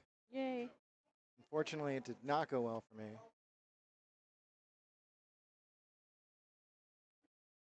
So what do we have here? We have Haoyang and Evan? Is it Evan? Yes, Haoyang and Evan. Oh, he barely missed it.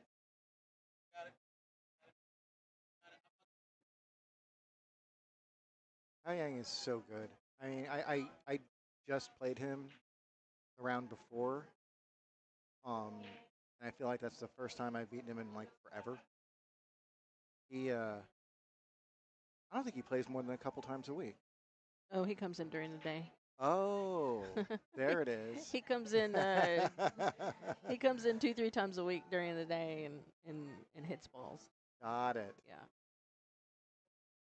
And sometimes he comes in really late at night. I mean, it depends. I'm not really. He trying to remember what he does. He works in the lab at UT. Okay. And he's got a wife and kids, so Oh. I'm pretty sure his free time is scarce. So whenever he can, he comes here and Yeah. hits balls. Well, he's an excellent player. He is. He's and super super nice. Yeah. I love Haoyang having. I think he's a great. He's fairly newish, right, within the past year or so, few Yeah. years. Yeah. But he's great addition to Skinny Bob's competition and good competitor all the way around. Yeah.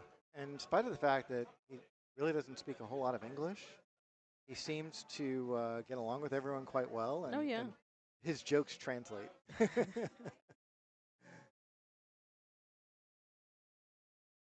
And he gets the jokes too. Like Yeah.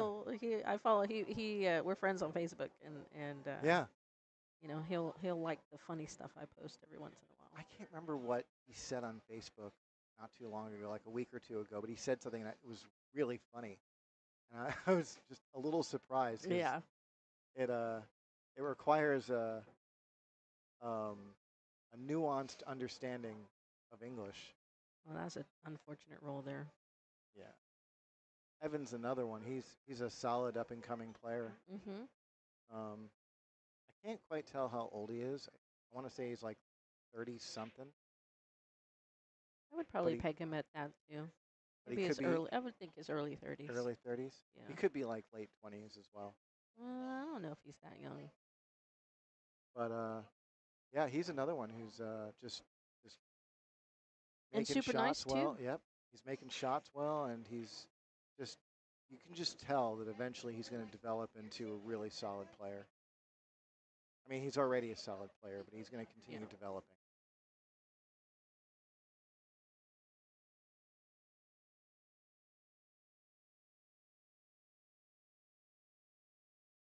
I think you got to bank this one. Evan loves banks. There it is. The Mm. double bubble. The double bubble bank? Not Yeah, quite. Yes, yep. it goes. Wow. Wow. And that was for the win, folks. Yeah.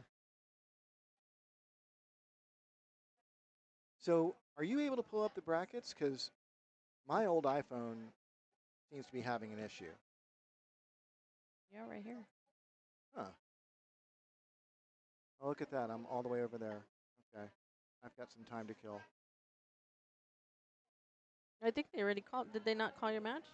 No, I played David Henson and I lost on the hill. Oh, so let me refresh here. I missed the 7 ball. Oh, he hasn't moved that over then. No, yeah, I'm right there now. Oh, I'm Yeah. sorry. I'm looking. I'm tired. That's Oh, all you're good. way over there. Yeah. Holy. Yeah, I've got time to kill. We've got to do this match, and that match, and that match. And then we get to play my match. So 2.5 rounds. Let's see. They're waiting between who? Matt and Jaden. Yeah. And then they play Pierre. Yep. Pierre. Do I not know? I don't think I know Pierre. Pierre's that guy over there in the white Oh, shirt by yeah, the front yeah, yeah. door. I've seen him around. Okay. So this could still be interesting, but like Jaden appears to be the best one in that group. Let's just move over to table 5 here. We don't know who's up here, but someone is up 2-0. Matt is shooting at the 7 ball, and it looks like he's got a little bit of a funky angle here. He can position for short side on the 8, but getting on the correct. Oh, he's got that angle. Okay. Killed it a little too much.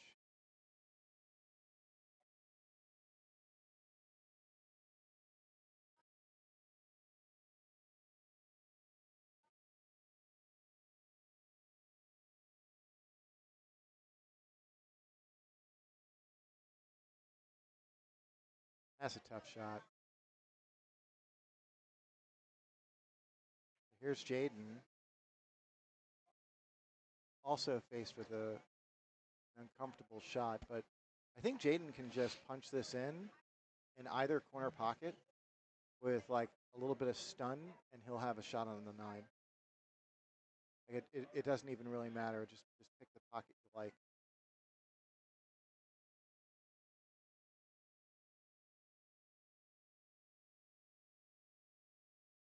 Oh, nice Just shot. like that. Yep.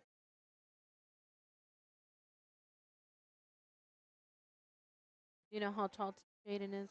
He's about 5'6". I think he's 6'5". I don't know, man. There was a woman that walked in here today. Yeah. I heard her tell somebody that she was 6'9". She was 6'9". Yeah. Wow. And we were like, no, she's lying. She's like 7'2" or something. Like she was tall. That tall. Like wow. had to bend under the door. That's. I'd never seen Yeah. anybody live with my own eyes that tall. I went to school with someone who ended up playing pro basketball, and I was like 13 years old when I met him. Like we were both about 13 years old, and he was already like over 6 feet. Wow, at 13. Yeah, he ended up being I think like 6'10" or something like that. Just ridiculously tall. What table did they call them on? Table 1, I think. Jaden and Pierre. I didn't hear it, but based on what Jaden, based on the way Jaden is moving, it looks like he's playing on table 1.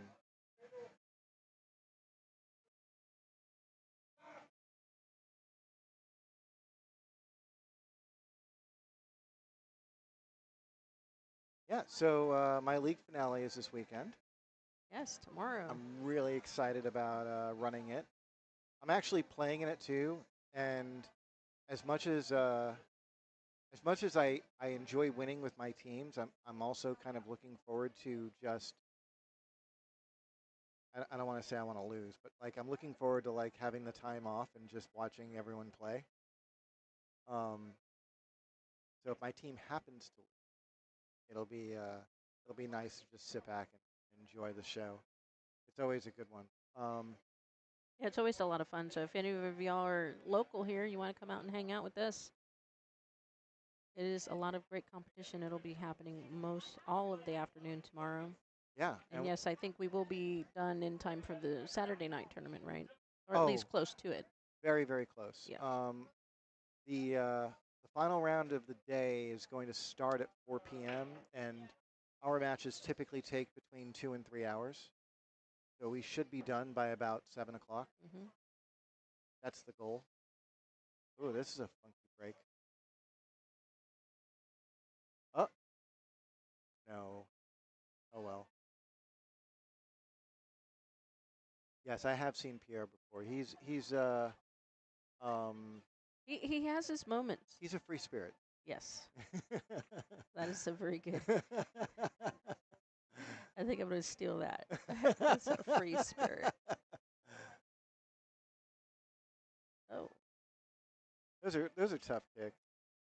Because like there's a visual that you can use to make those kicks where you use sort of parallel lines. Yes, that's how I usually measure those. But when they're so close to when you're so close to that pocket there, it's a little tricky. Yeah, and then that's when like the optical illusions start to come into play. Like you're thinking like this should work, and then it doesn't. You're like, what? Gonna go off the 5. Oh no, he played safe. That's a pretty good save. I would have liked it if he had hit that a little bit harder. Get it away from the cue ball. Because yeah, he moves at another foot or two, and this becomes much harder to kick. Oh. Wow. That's going to put Jaden on 2 fouls.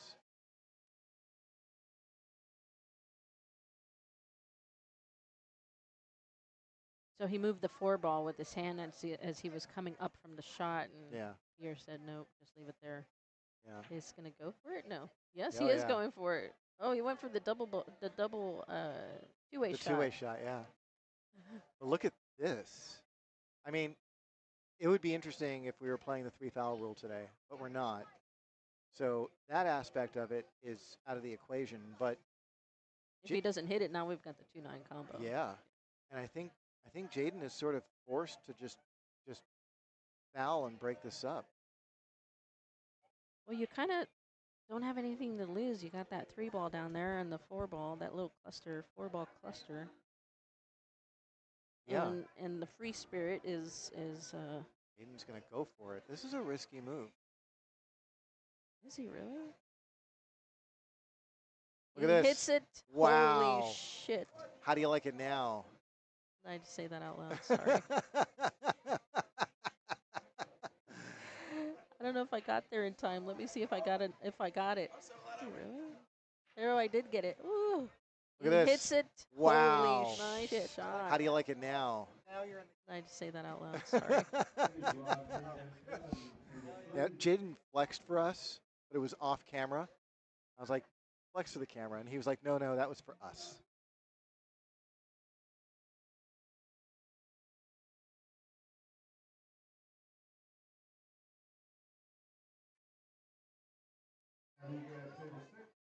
So how many players did we have today? 32. Full field. Yeah. Nice. I'm going to watch this again. Look He at this. hits it. Wow. Holy shit. He really hit that great. It's one of those things where, like, I would have gotten cold feet. Knowing who I was playing, I would have gotten cold feet. And sometimes that's what these tournaments are all about, though. Yeah. You know, taking that chance. It's, Yeah. You know, it's a $20 entry fee tournament. But yeah, to that point, it's right in the lane. Jaden's supposed to know that kick lane. Mm-hmm. You know, and he obviously does. So here's Pierre. Gonna overcut this.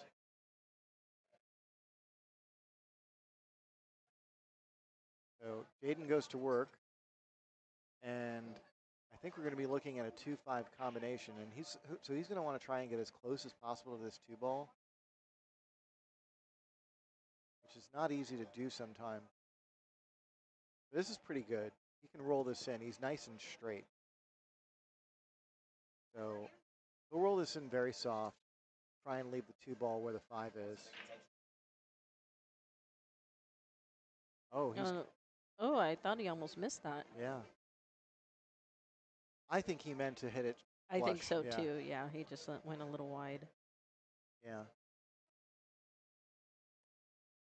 This is a little bit awkward.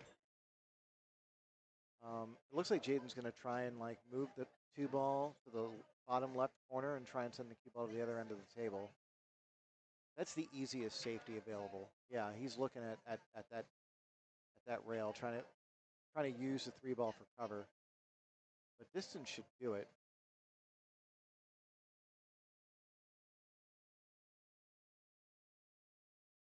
I like it. I like it a lot.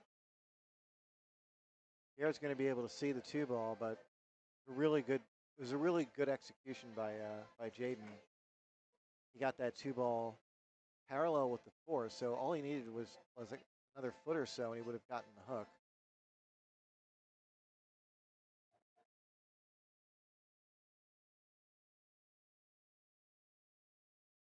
Okay, so here's Jaden's second opportunity of this game to go to work.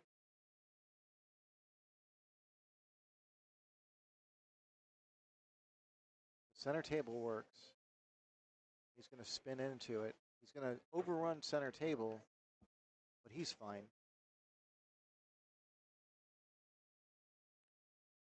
You just draw this a little bit, punch it out past that, and make sure you get past the 9.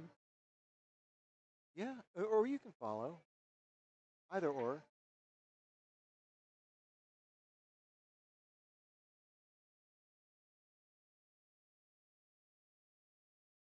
He liked your idea more. Now he's kind of perfect.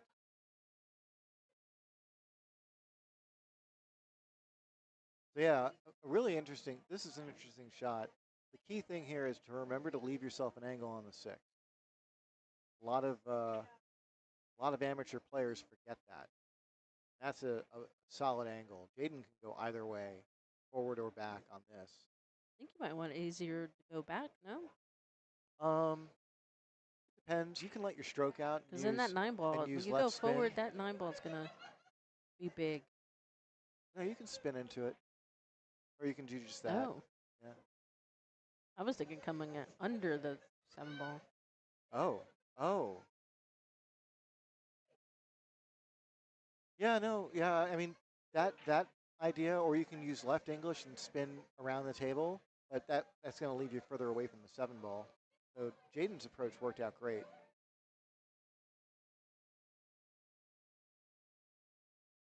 I think I would have worked to get on the other side of the 8 personally. I don't like the idea of working here, but maybe Jaden's got an idea that I haven't thought of yet. But yeah, I would have followed. I would have gone like 2 rails, get on the other side of that 8 ball, so I can play the 9 on the other side. Mm-hmm. So Jaden's got a little bit of work left. So he should get out.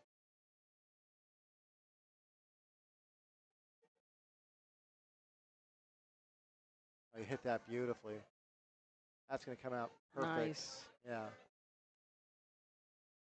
Yeah, he was never really in trouble. I just thought that, like, he just gave himself a little bit more work. He was going to have to work with one ball or the other. I just preferred the idea of working on the 7.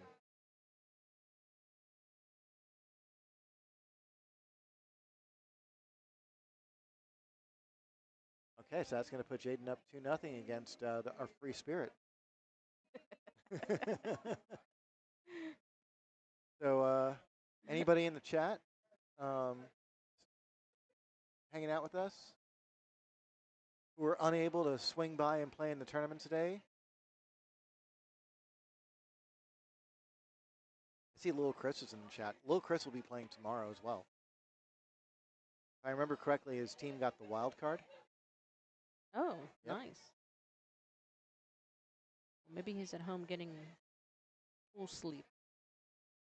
It's fun stuff. I mean, it's funny because, like, what's really kind of amazing about the BCA is that you have the flexibility to create whatever league you want, and they'll sanction it, and they'll like support it. They'll give you software, to help you out and whatnot. But like, yeah, you can do basically whatever you want, whatever kind of format you want for your league, and the only thing that you have to find out is, will your league be fun? And Oh, look at that. That was a nice shot. and I got to say, when I put my league together, I was not 100% sure, and it's nice to see how many teams we have and all the people that come out to play. We've got like 140 players, 21 teams.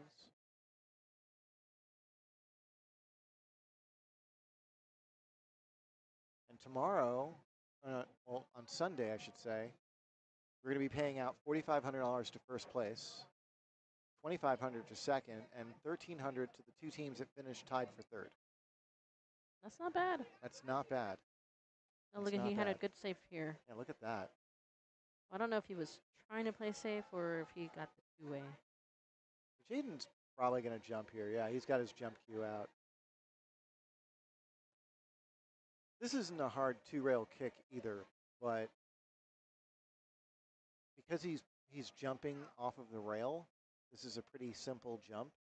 Like the idea, like, getting a legal hit shouldn't be difficult.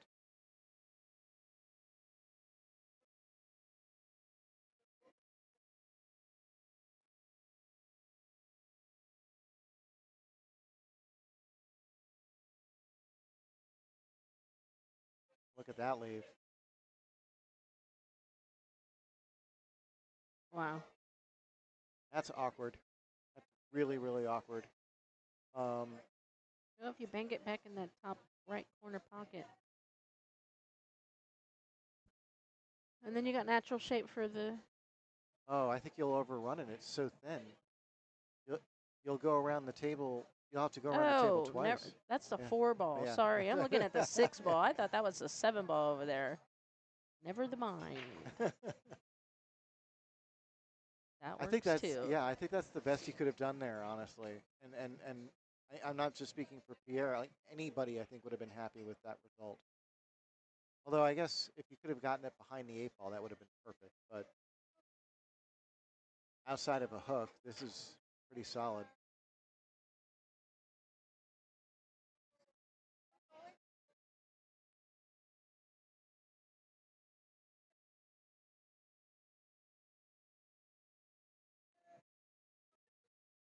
Yeah, the moment you get a ball on the short rail, like unless you have position, it is so hard to get position on that ball, you know? So these guys are still like on the awkward side of the ball. So yeah, now he's finally going to get shape on the 6. He's going to land too flat. Pierre's probably going to have to play short side on the 8. He's like, I don't care. I got this.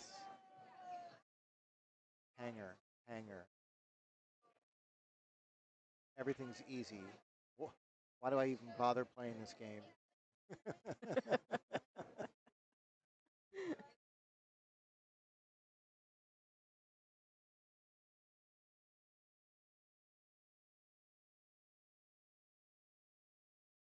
Pierre gets on the board. Those flip flops he's wearing. Yes. Yeah, I think he literally was just like he was watching TV, he was watching a football game. He's like, you know what? I'm gonna go play some pool. I'm gonna go wreak some havoc over at Skinny Bob's. Actually, I think he's been here all day. Really? I think so. So is there a flat rate for like when you play all day? Yeah, so from open till 6, it's $12. $12. Wow. Do they Yeah. do anything like that on the weekends? It's every day. Every day. Every day open till 6. Wow. So either 11 to 6 or 12 to 6. Every day. Wow. That's a great deal. Yeah, you can't beat that with the stick. Nope. Literally. You know, it's funny. Like that's the exact price I used to pay for an all-day rate back in New York when I was in college. That was a very long time ago. We'll just say that. It was like 1990, and my friend and I would get together, pitch in $6, and we'd get a table from 11 o'clock till 6 o'clock, and we would do that all summer. And that is the summer I met Jeanette Lee. Oh. Yep. She was already the house pro there, and was just beginning to reach pro speed. Like I think she joined the WPBA a couple years later. She was rookie of the year, and honestly, I think if they had Fargo rate back then, she would have probably been over 700. Yeah.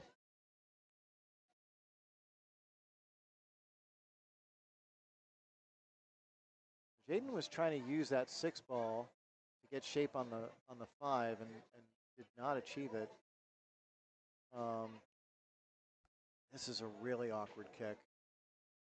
I might consider going for the side rail and then spinning into the short rail right by the middle diamond. Like going 2 rails into this. Wow, he didn't even hit it. Wow. Oh, is this on? Is what on? Yeah.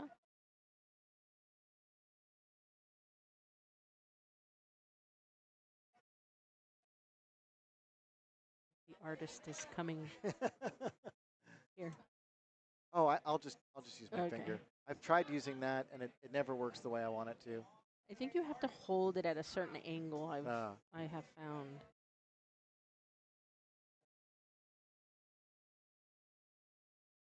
So Pierre's got a bit of a stretch here, and that's going to compromise his options a little bit for how to get shape on the 7.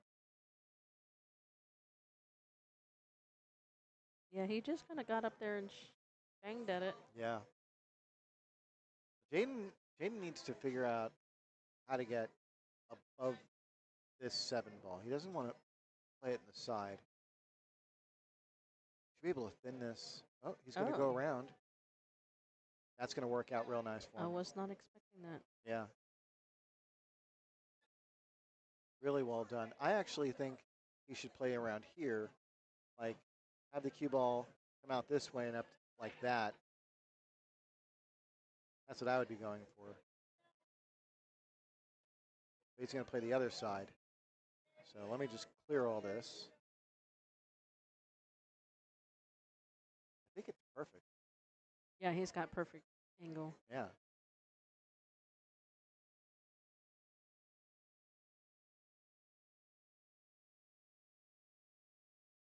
There it is. Ladies and gentlemen, Jaden Dupree, FTW. Tell him what he's won, Johnny. He's won a trip to the next round. That would be you. No, well, is it? No, I think so. not yet. Not yet. Who else is before that? No, He's got to play the winner of Marshall and Aro. Oh yeah, you're Yeah. right. Oh, This is where, like, things are gonna start to get pretty thick here. Like, you gotta play some pool. are they still playing? Um, Oh, it looks like they just finished. yeah, yeah, and Marshall's got his bag on his back, so But there's still a whole table full of balls. I don't know what's happening there. Huh.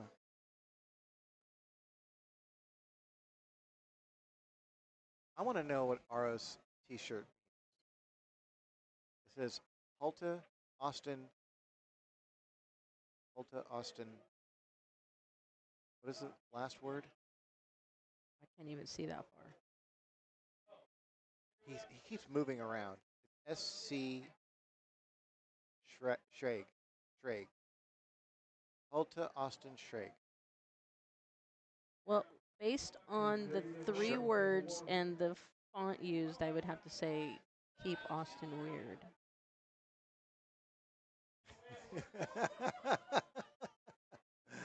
You're probably right. You're probably right. Good translation.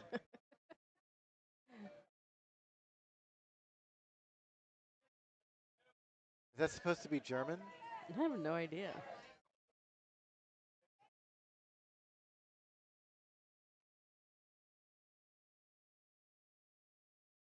What does it say below there? All right, Aro and Jaden, let me update the player scored here.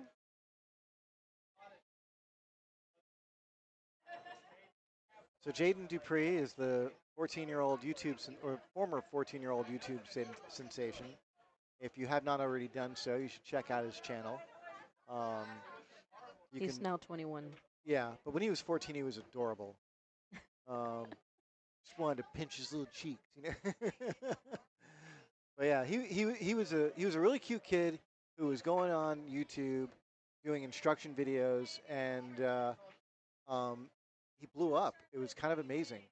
And I think he blew up with people who don't play pool, which is even more amazing. Like he really did a lot at a very young age to promote our sport, and for that I have a ton of respect for him. And then not too long ago, he and his family moved to the Austin area, and now we are graced with his presence in person. And Aro, when did Aro start coming around? Like A couple years ago, I think. Yeah. 2-3 years ago, maybe. I don't know if it's been that long. he is. Funny, I was gonna say he's like your typical UT kid, but he didn't go to UT. He went to Syracuse in New York. But he's a very Austin-y person. I'll put it Yeah. that way.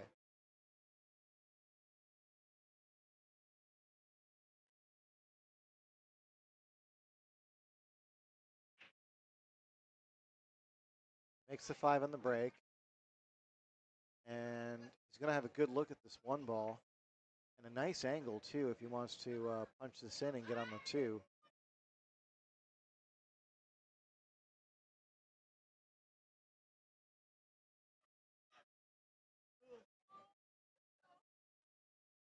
Beautiful shot. He's going to stay just above it so that the two's still in play. Yeah, Aro has really like upped his game. I went to Turning Stone with him back in January, and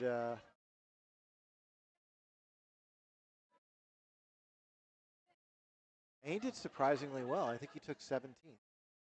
Wow. Yeah. He's a 593. Yeah. Yeah. But you know, when you're his age, your Fargo rating usually lags behind your actual skill.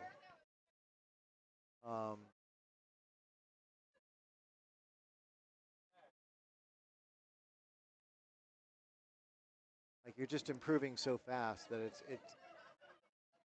Fargo's like last week's news.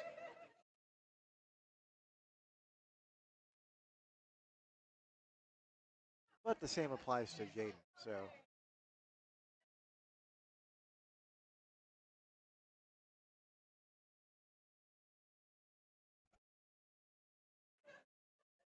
Jaden, I think, is looking at a one rail kick. Yeah, that's exactly what he's doing. This is an awkward ball to kick at because you can't really use the rail. You sort of have to hit it good or, yeah. It's not a big ball. That's what I was trying to say.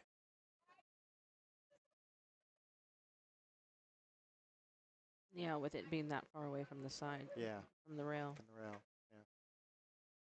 This is still a little awkward. That 9 ball is just sitting in like the worst spot for Aro.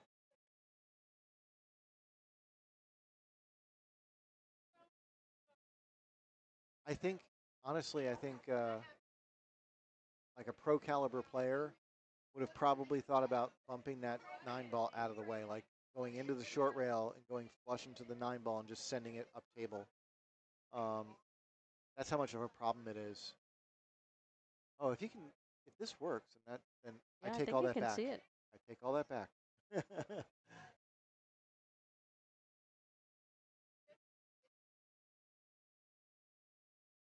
No, he's playing it right.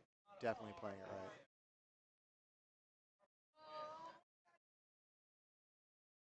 right. I like trying to hit this with a little bit of speed so I can touch that rail. But I would have made the ball too.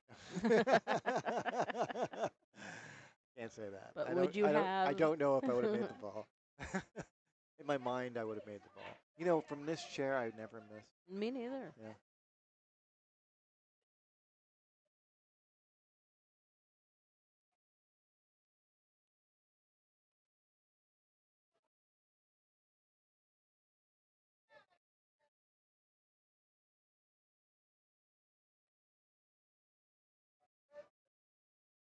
That would have been a really cool shot.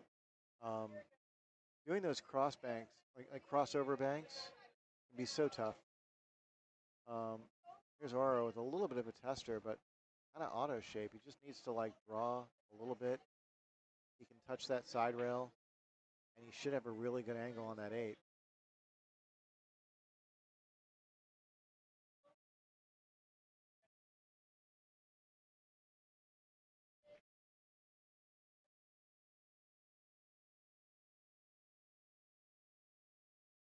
Well, he thought he made it. Yeah, but he caught the right half of the pocket, and yeah, if you catch that point at all, it's not going to go. These are still diamond tables. These are not the easiest tables in the world. I know everyone thinks that 4.5-inch pockets are buckets, but that's not true. You just need to bet more. That'll tighten them. No, but you know, seriously, 20 years ago, like all those old Brunswick gold crowns that you see, those tables came with 5-inch pockets. That was considered the standard. So these 4.5-inch pockets, you don't hit it clean, that doesn't go. Wait, how long ago did those Brunswicks come with 5-inch pockets? Oh, What Which The Gold Brunswicks. Crown. I know, but which model? Definitely the Gold Crown 4. And that was Threes? threes, yeah, 5 inch at least. Um, I've never, I'd Is that what never. they had here before? I wonder. They had Gold Crown 3s that were modified Oh, to okay. have 4.5 inch pocket. I thought so because Yeah. I've played here and I'm like, they were no buckets either. Yeah. I actually really liked those tables. Um, in fact, I think these tables play a lot like those tables did.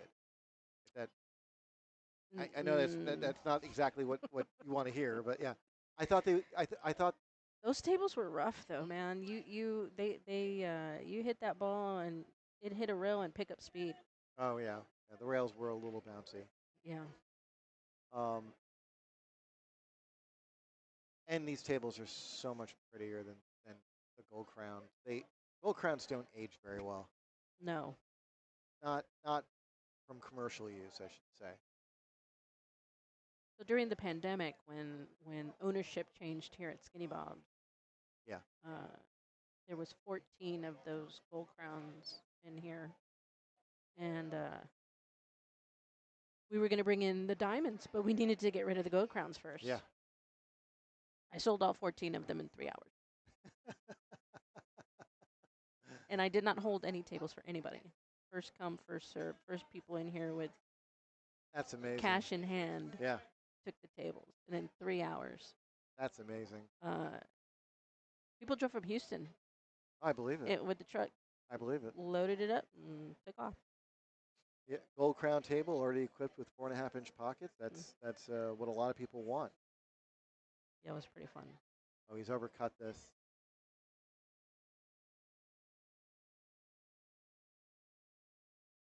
It's a great opportunity for Oro.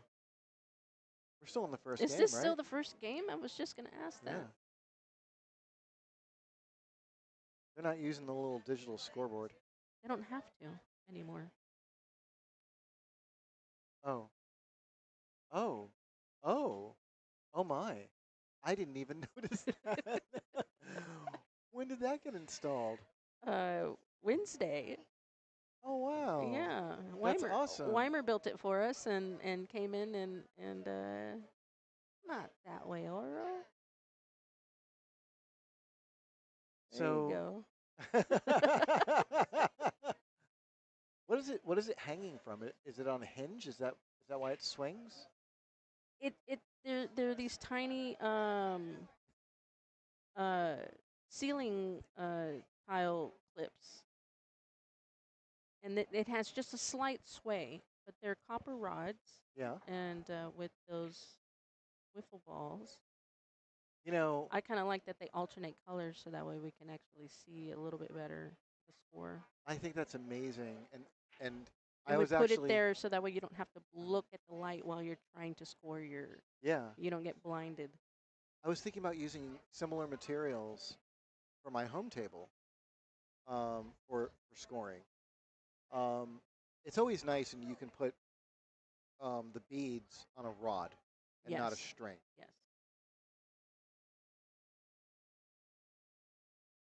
In the Northeast, a lot of the pool halls cater to straight pool, so they use beads. They use 50 count beads. Mm-hmm. Like each string has 50 beads, and so you really don't want to use a string because it'll sag, and if it sags and 5 of those beads move, you're like, what the hell just happened? So they would put those beads on a metal rod.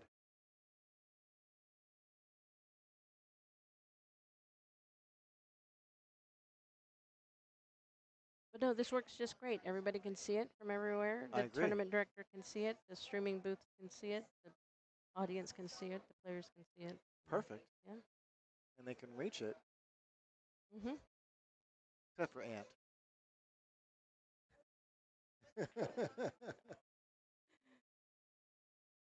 That was a nice shot. If I don't make fun of Ant at least once a week, he won't come back.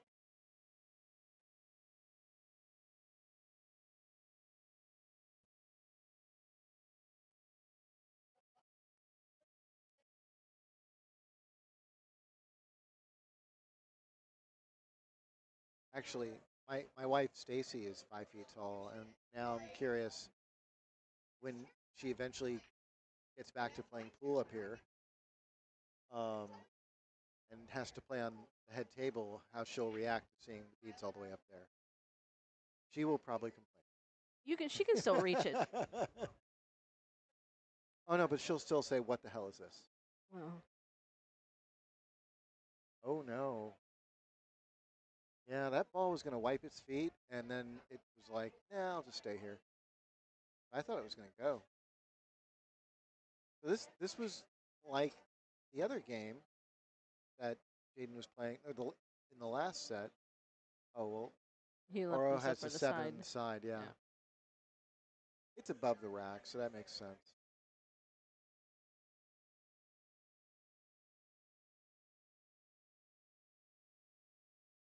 Oh no.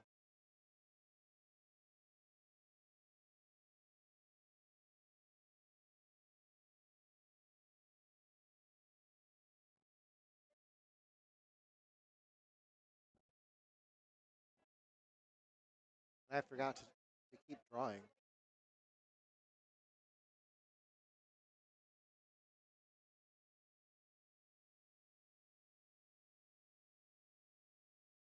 So I see Jaden like trying to move the 7 ball over here as like a containment safety. Are you not going to go for it? Holy moly. Round and round she goes. I guess not. I'm not even sure what he was trying to accomplish there.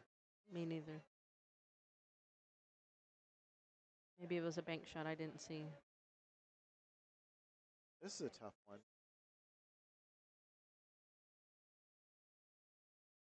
Yeah, the Oro plays the containment safety. Hits it really well. We have a carom there. That's what he's going to look at. It's not really on. Like in order to get this carom, he has to have the cue ball coming in like that. So he's gonna have to send the 7 ball, actually even more like that first diamond. That's what I see if he wants to do that, but it's not crazy. And part of the reason why I say that is because there's no great defense here, and there's no great offense here. So by going for the carom, you're taking a stab at winning, and you're sending the 7 ball around the table. Something good can happen there. It looks like he's trying to cut it. Oh, he hits it like a champ. Well, if you can make that shot, then all of my other ideas just stink. He really got on the 8 ball perfect.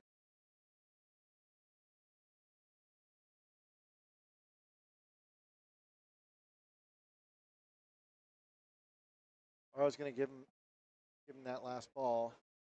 So Jaden takes a 2-0 lead. No. Didn't Oro win the first game? Did Oro win the first game? Oro won the first game. Yes. Yes. Wow. You had me questioning myself. No. I just assumed. And yeah. No, remember Oro was messing with the beads earlier? Yep. No, the moment you said it, I was like, you're right. Yes.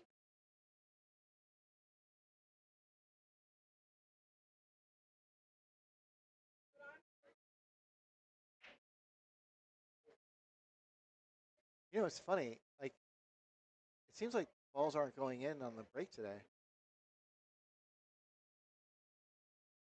I don't know. There have been people breaking and making balls.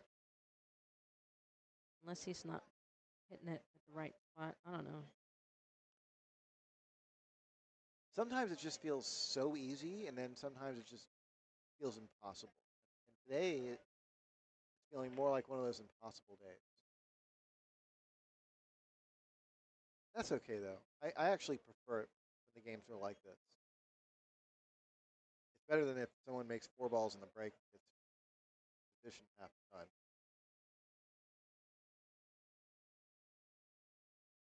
This is an awkward angle, but I think Jaden possibly run into the 8 ball. Oh, no, he's going for the corner.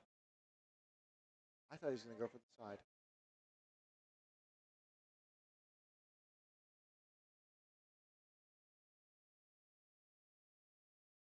This continues to be really like awkward and ugly. Um,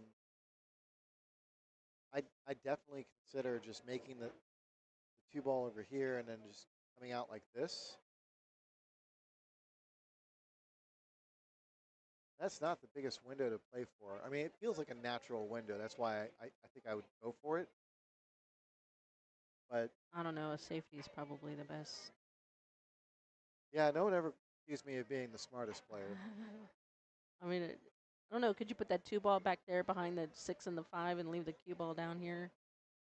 Yeah, the way I was queuing, I don't think he's doing my idea. No, he's Oh, going you for it. just went for it. Okay, I didn't know it went. He underhit it. He played for that little bitty window. No. Yeah. Yeah?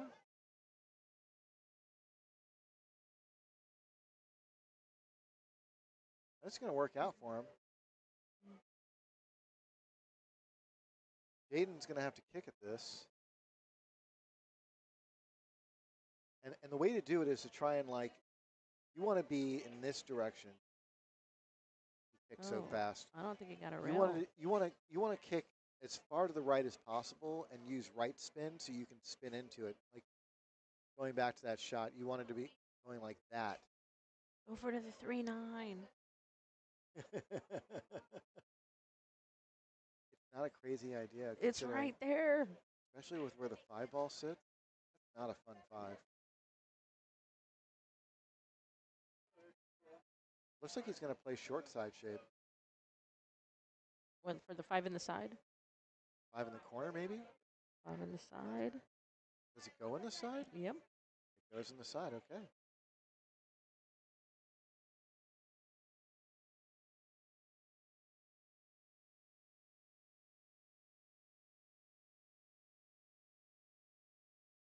Beautiful. That's perfect. Mm-hmm. Kind of tic-tac-toe here as soon as he gets on the correct side of the 7. Yeah, especially if that 8 ball, yeah, I think it does. That 8 ball goes in the bottom right over here. So that's it. Like,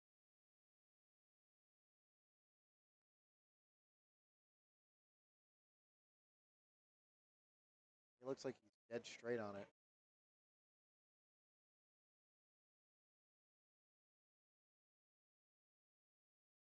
That'll do, little pig.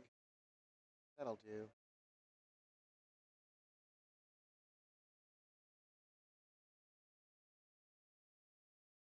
Oro takes a 2-1 lead.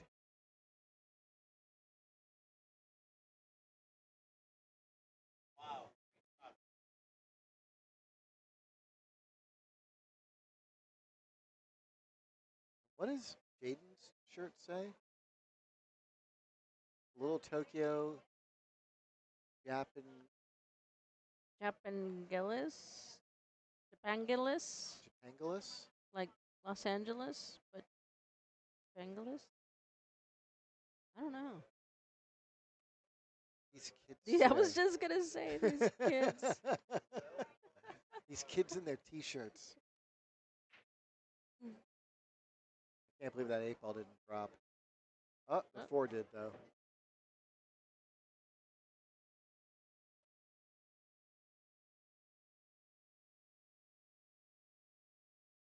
So Jaden can definitely play the 3 ball combo. That's there.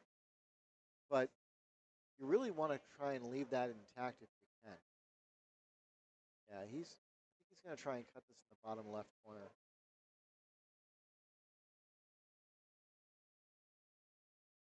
He hit that real nice, but he's not going to get.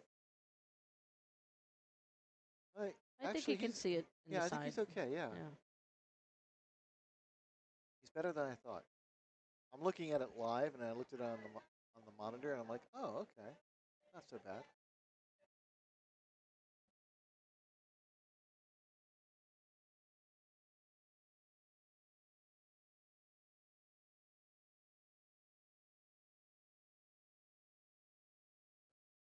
He was expecting more of a bounce there. Okay, so this is where things get a little funky.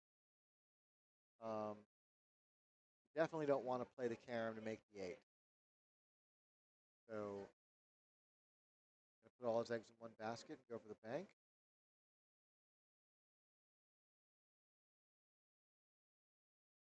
He's gonna That get he away with did. it.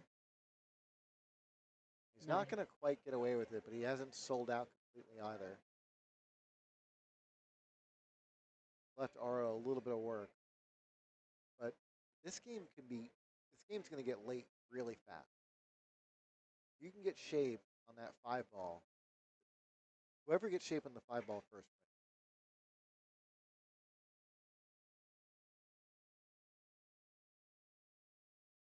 That may not be 100% true, but you have to treat it like that.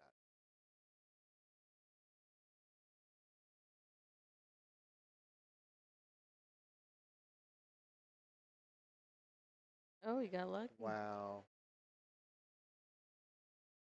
Very fortunate roll for Oro.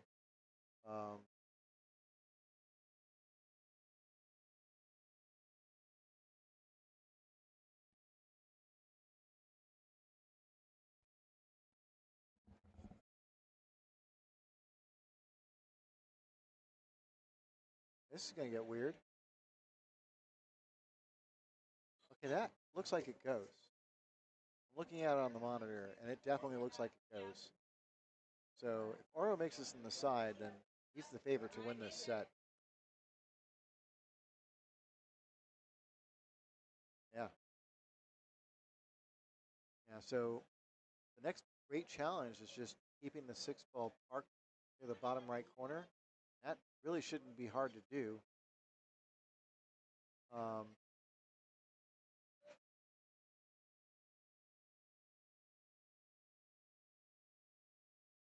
Wants that cue ball to get a little bit of bounce. He's drawing this. He did get unusually straight on, but I still think you cut it in and you let it bounce. That may have worked out for him, but even if he makes this, he may have to go up and down table. Oh no, he doesn't have to. Get that magic rack out of the way. I Do do that. too. I don't know why they Yeah. don't just move the. But I guess That's it all doesn't she matter. wrote, folks. Oro. Jaden gives him the game. Okay, I have to go. All right, They're your going to turn. call me any second. Have fun.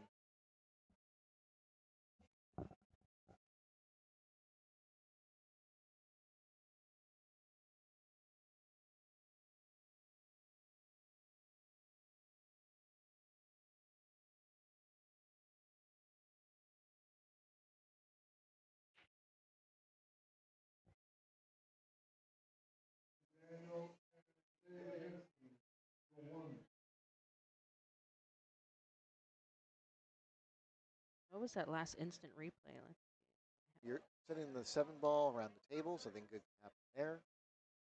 It looks like he's trying to cut it. Oh, he hits it like nice. a champ.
All right, mainstream table here we have David Henson and Daniel Perez, both longtime Skinny Bobs players.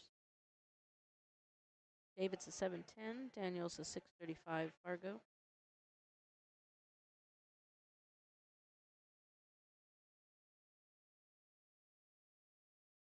David doesn't normally play our weekly tournament, so it's a nice little treat to have him playing with us tonight.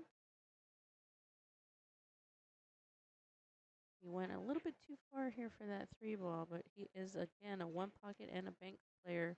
Look at that. Right off the freaking 9-ball.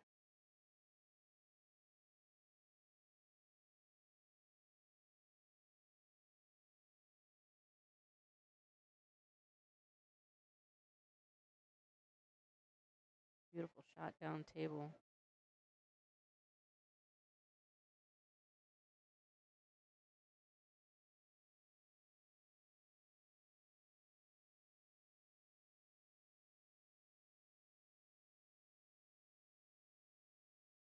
Another beautiful shot down table.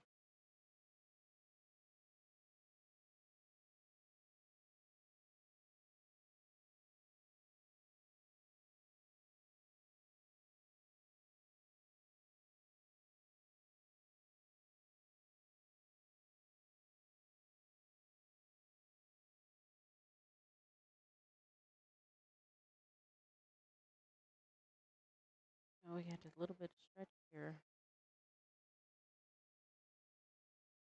Oh, that was a nice touch there on that 7-ball. I think he got there too. And he's going to force Daniel to kick, which, not a terrible hard kick here.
All right, does it go for the bank or the cut? I think it's going to go for the bank. Perfect shot there, right by the 9. Did not leave himself great on the 8-ball here. But again, as I mentioned before, David is a very proficient banks player, a one-pocket player, 9-ball player.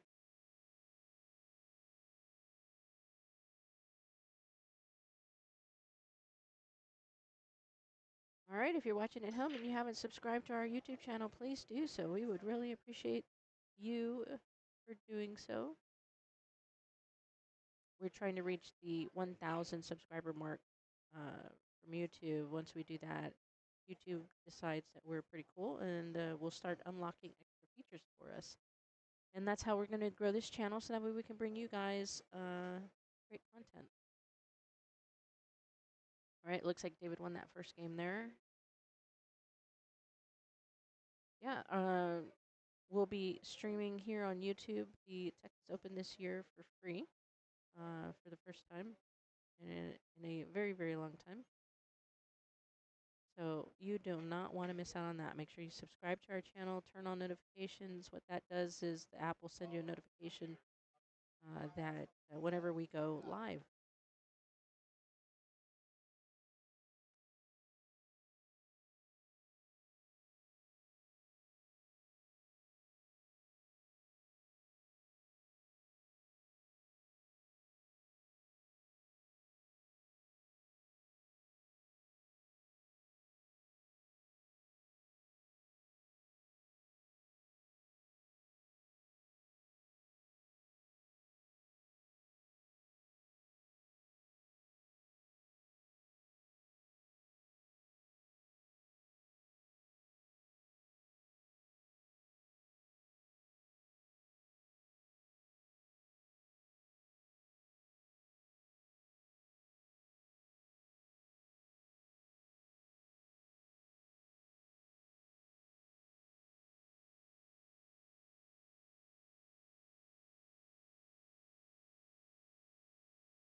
David Henson is making a quick action of this match here.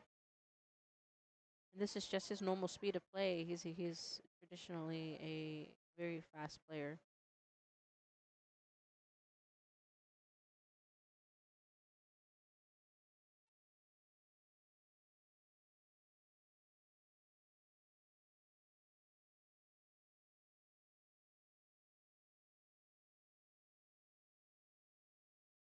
And that puts up David 2-0. This is a winner side match, so we are racing to 4.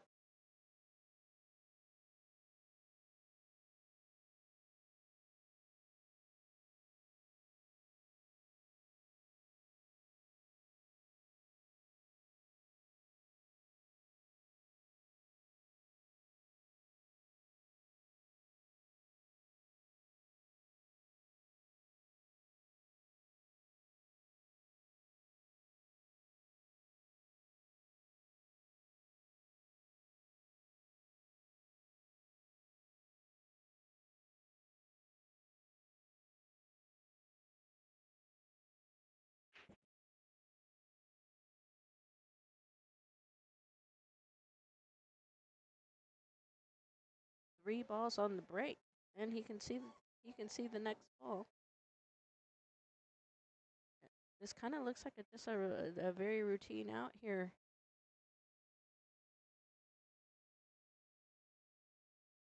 He's got to get good on this 5 ball so that way he can get back on the 7.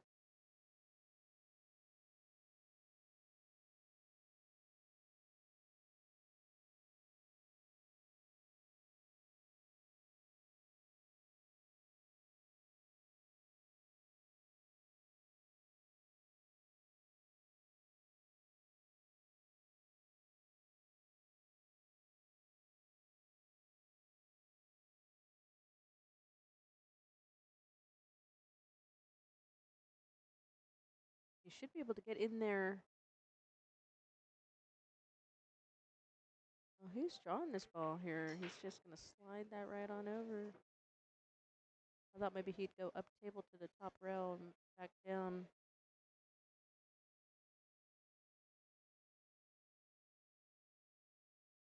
What a shot. What a shot.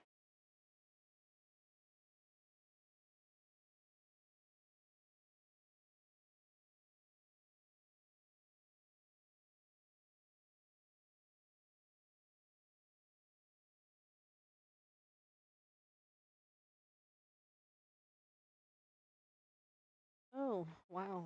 Missed the 9.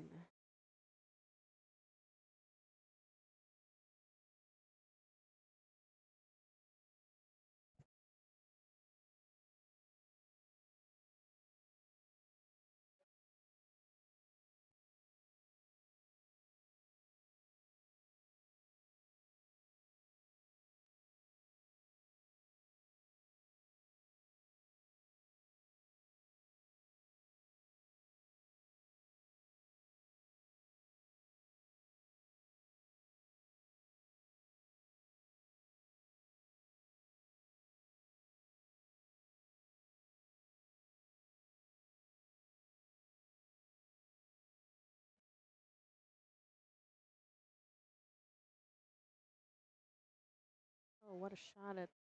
Wow. That was a great shot.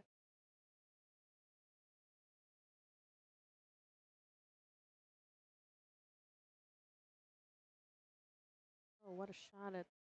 Wow. That was a great shot.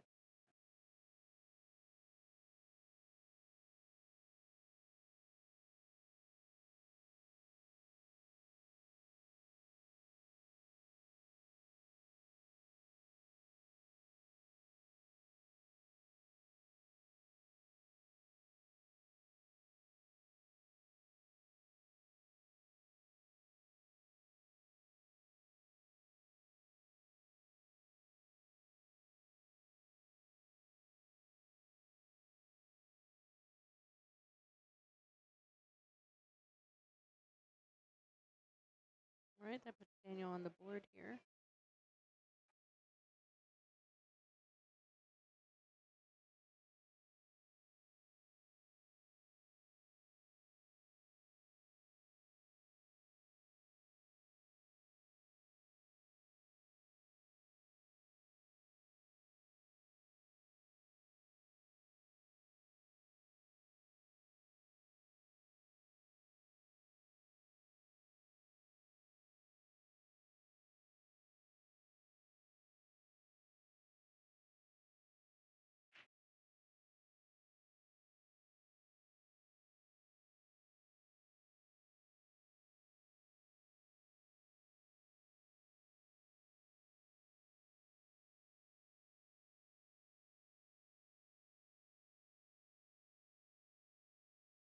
All right, so Daniel broke and left himself this little cluster. I guess he made a ball in the break.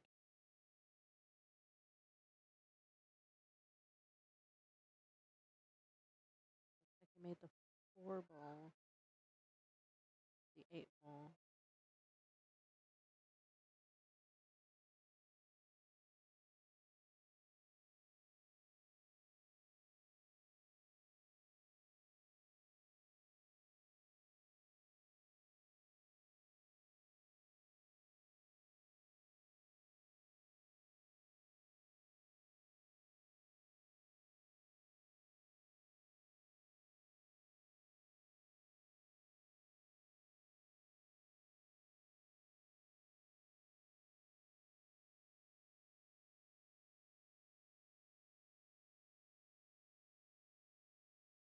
JD Dupree,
So it looks like Daniel's looking to kick at this 1 ball here.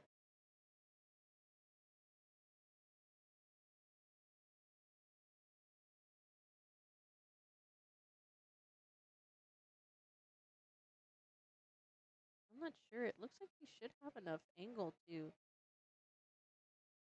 make the one in the top right corner pocket without scratching.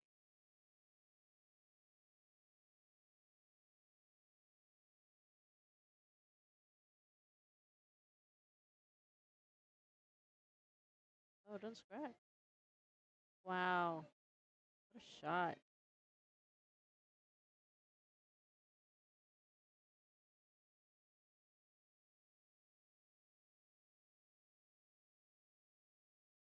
Yeah, excellent.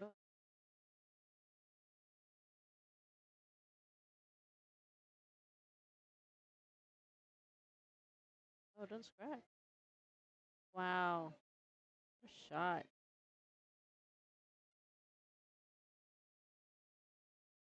and Arlen Rodney,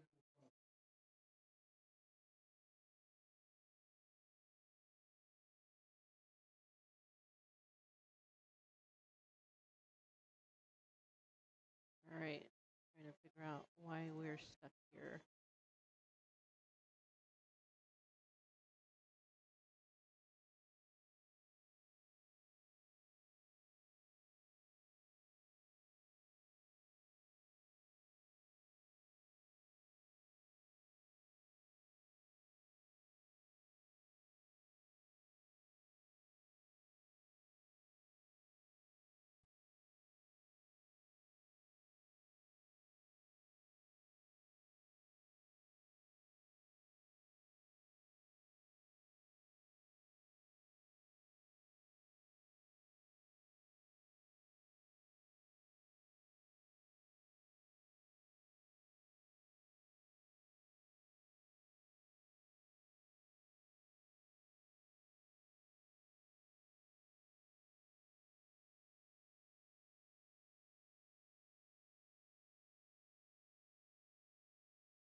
All right, Daniel got pretty good shape here on that 2 ball from the 1 right there. That was a nice shot.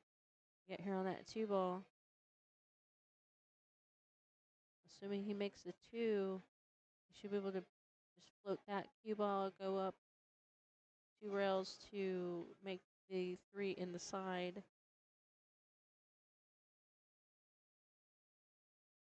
Perfect. He left himself on the correct side of the 3 ball so that way he can get shape on that 4 ball. I believe that's a 4 ball up there, top pocket. It's very hard for me to see from where I'm sitting.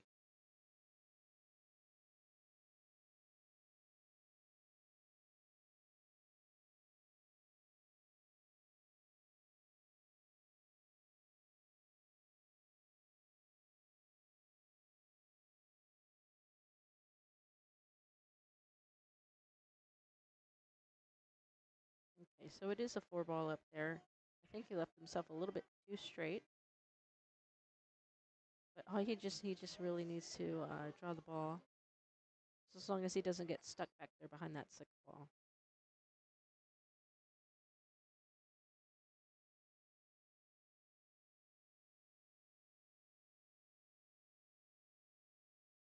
Nice. Caught a little bit too much of that 6 ball there.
All right, I'm not exactly sure what's going on. We've got his opponent.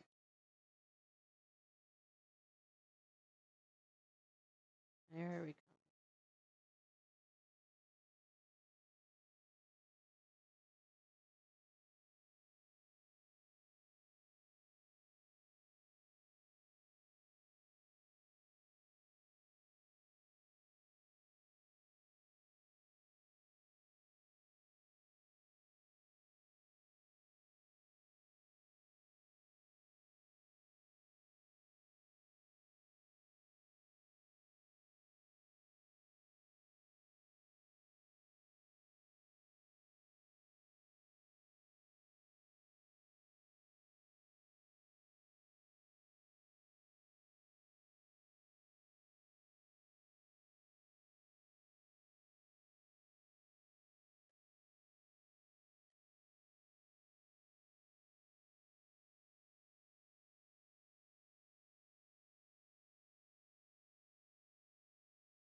It looks like he's going to follow it up to the top end rail to come down for the 6. Hit it a little bit too hard. I think he barely got there. He's going to have to stretch here. He is not thrilled about it. His facial expression is just like, "Brr." No, thank you. He's reach for the bridge.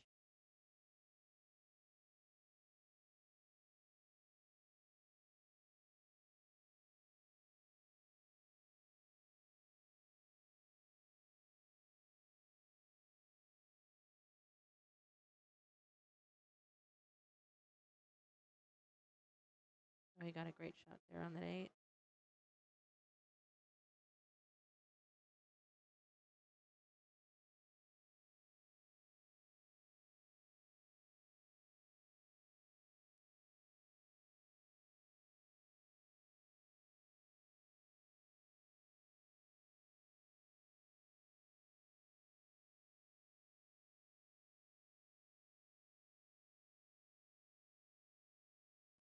All right, that puts David up 3-1.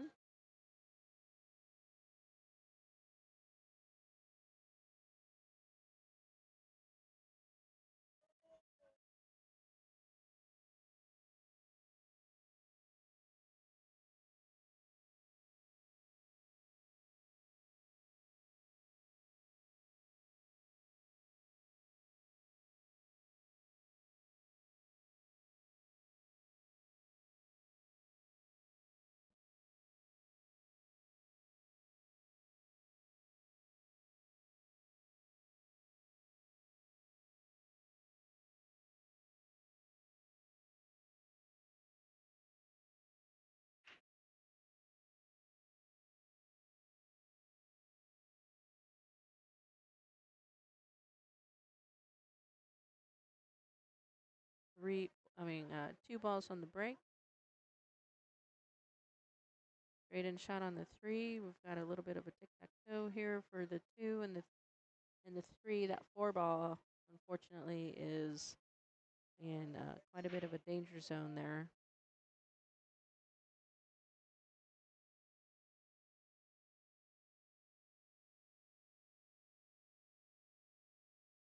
Goes past the 7, but man, you're gonna have to get right up on there, up there.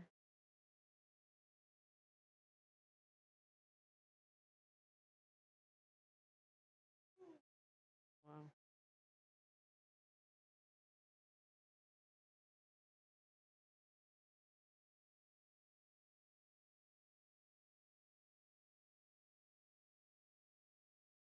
Yeah, he didn't quite get.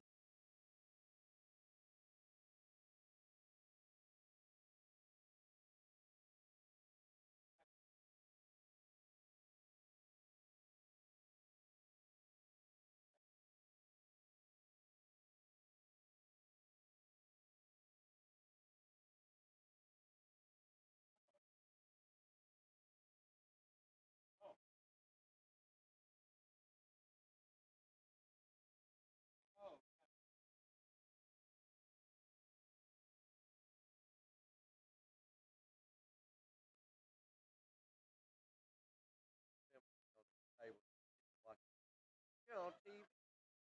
Nobody's watching you. About feeling like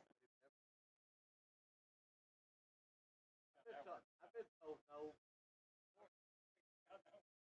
Hey, we get along pretty good, Dave. How the game?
All right, David gives him that shot. That game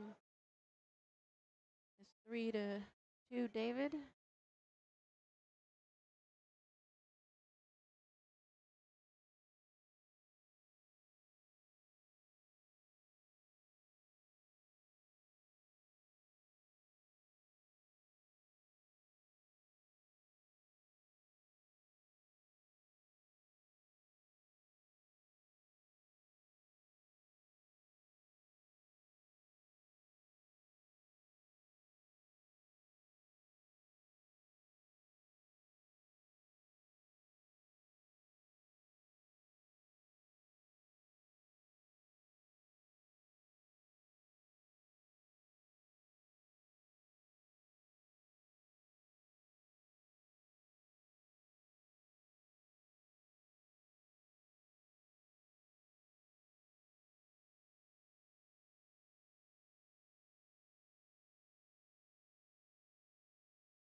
All right, what's Daniel got here? He's got the 3 ball here. He's going to play safe. Maybe bring that cue ball back behind the 8.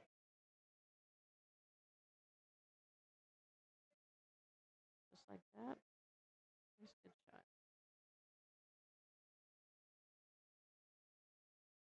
I don't know if that cue ball goes past the 8 ball. He might be able to see. He might be able to go past the 8 ball and still get a piece of that 3. What he's looking at there.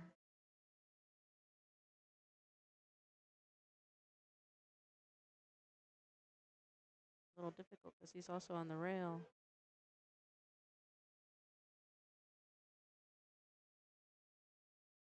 He could see enough to make the ball. Wow.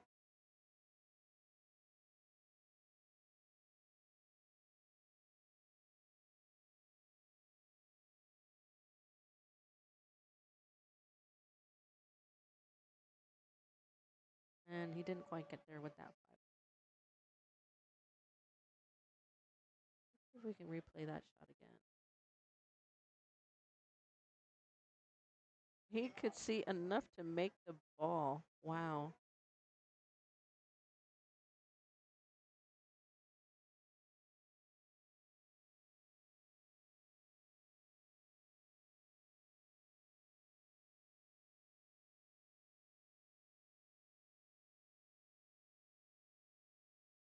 All right, Daniel's going to kick at this 5 ball here. Not a hard kick, but not easy either.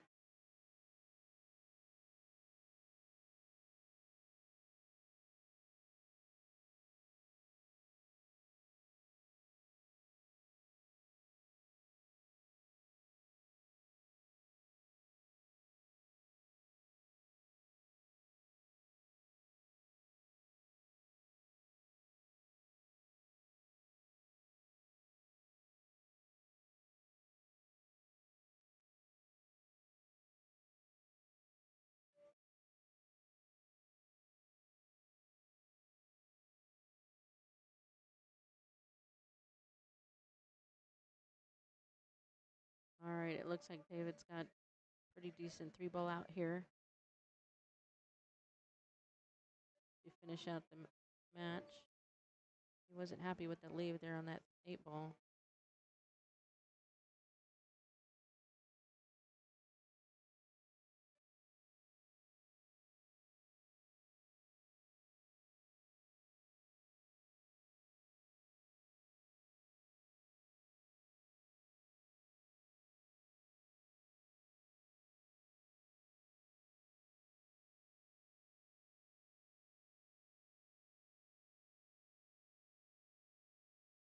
All right, friends. I am going to leave the stream on. We will be not commentating anymore for the rest of the evening.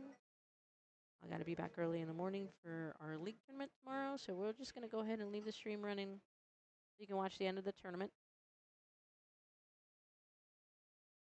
They should finish off here on table 1. I believe that's all the matches we've got left. It's just single matches here. We've got a match. The next match is up for 4th place, and then I believe that'll be Rodney and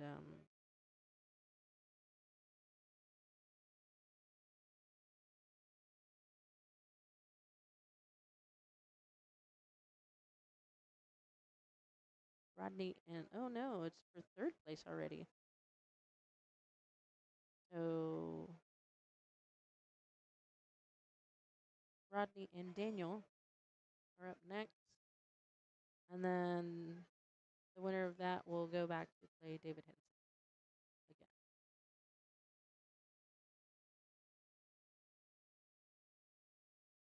Thanks for joining us again. I'll go ahead and leave the stream up. Don't forget to subscribe to our YouTube channel. Like the video if you can, please. This really helps us a lot grow this channel and bring you more content in the future. Free content, I should say.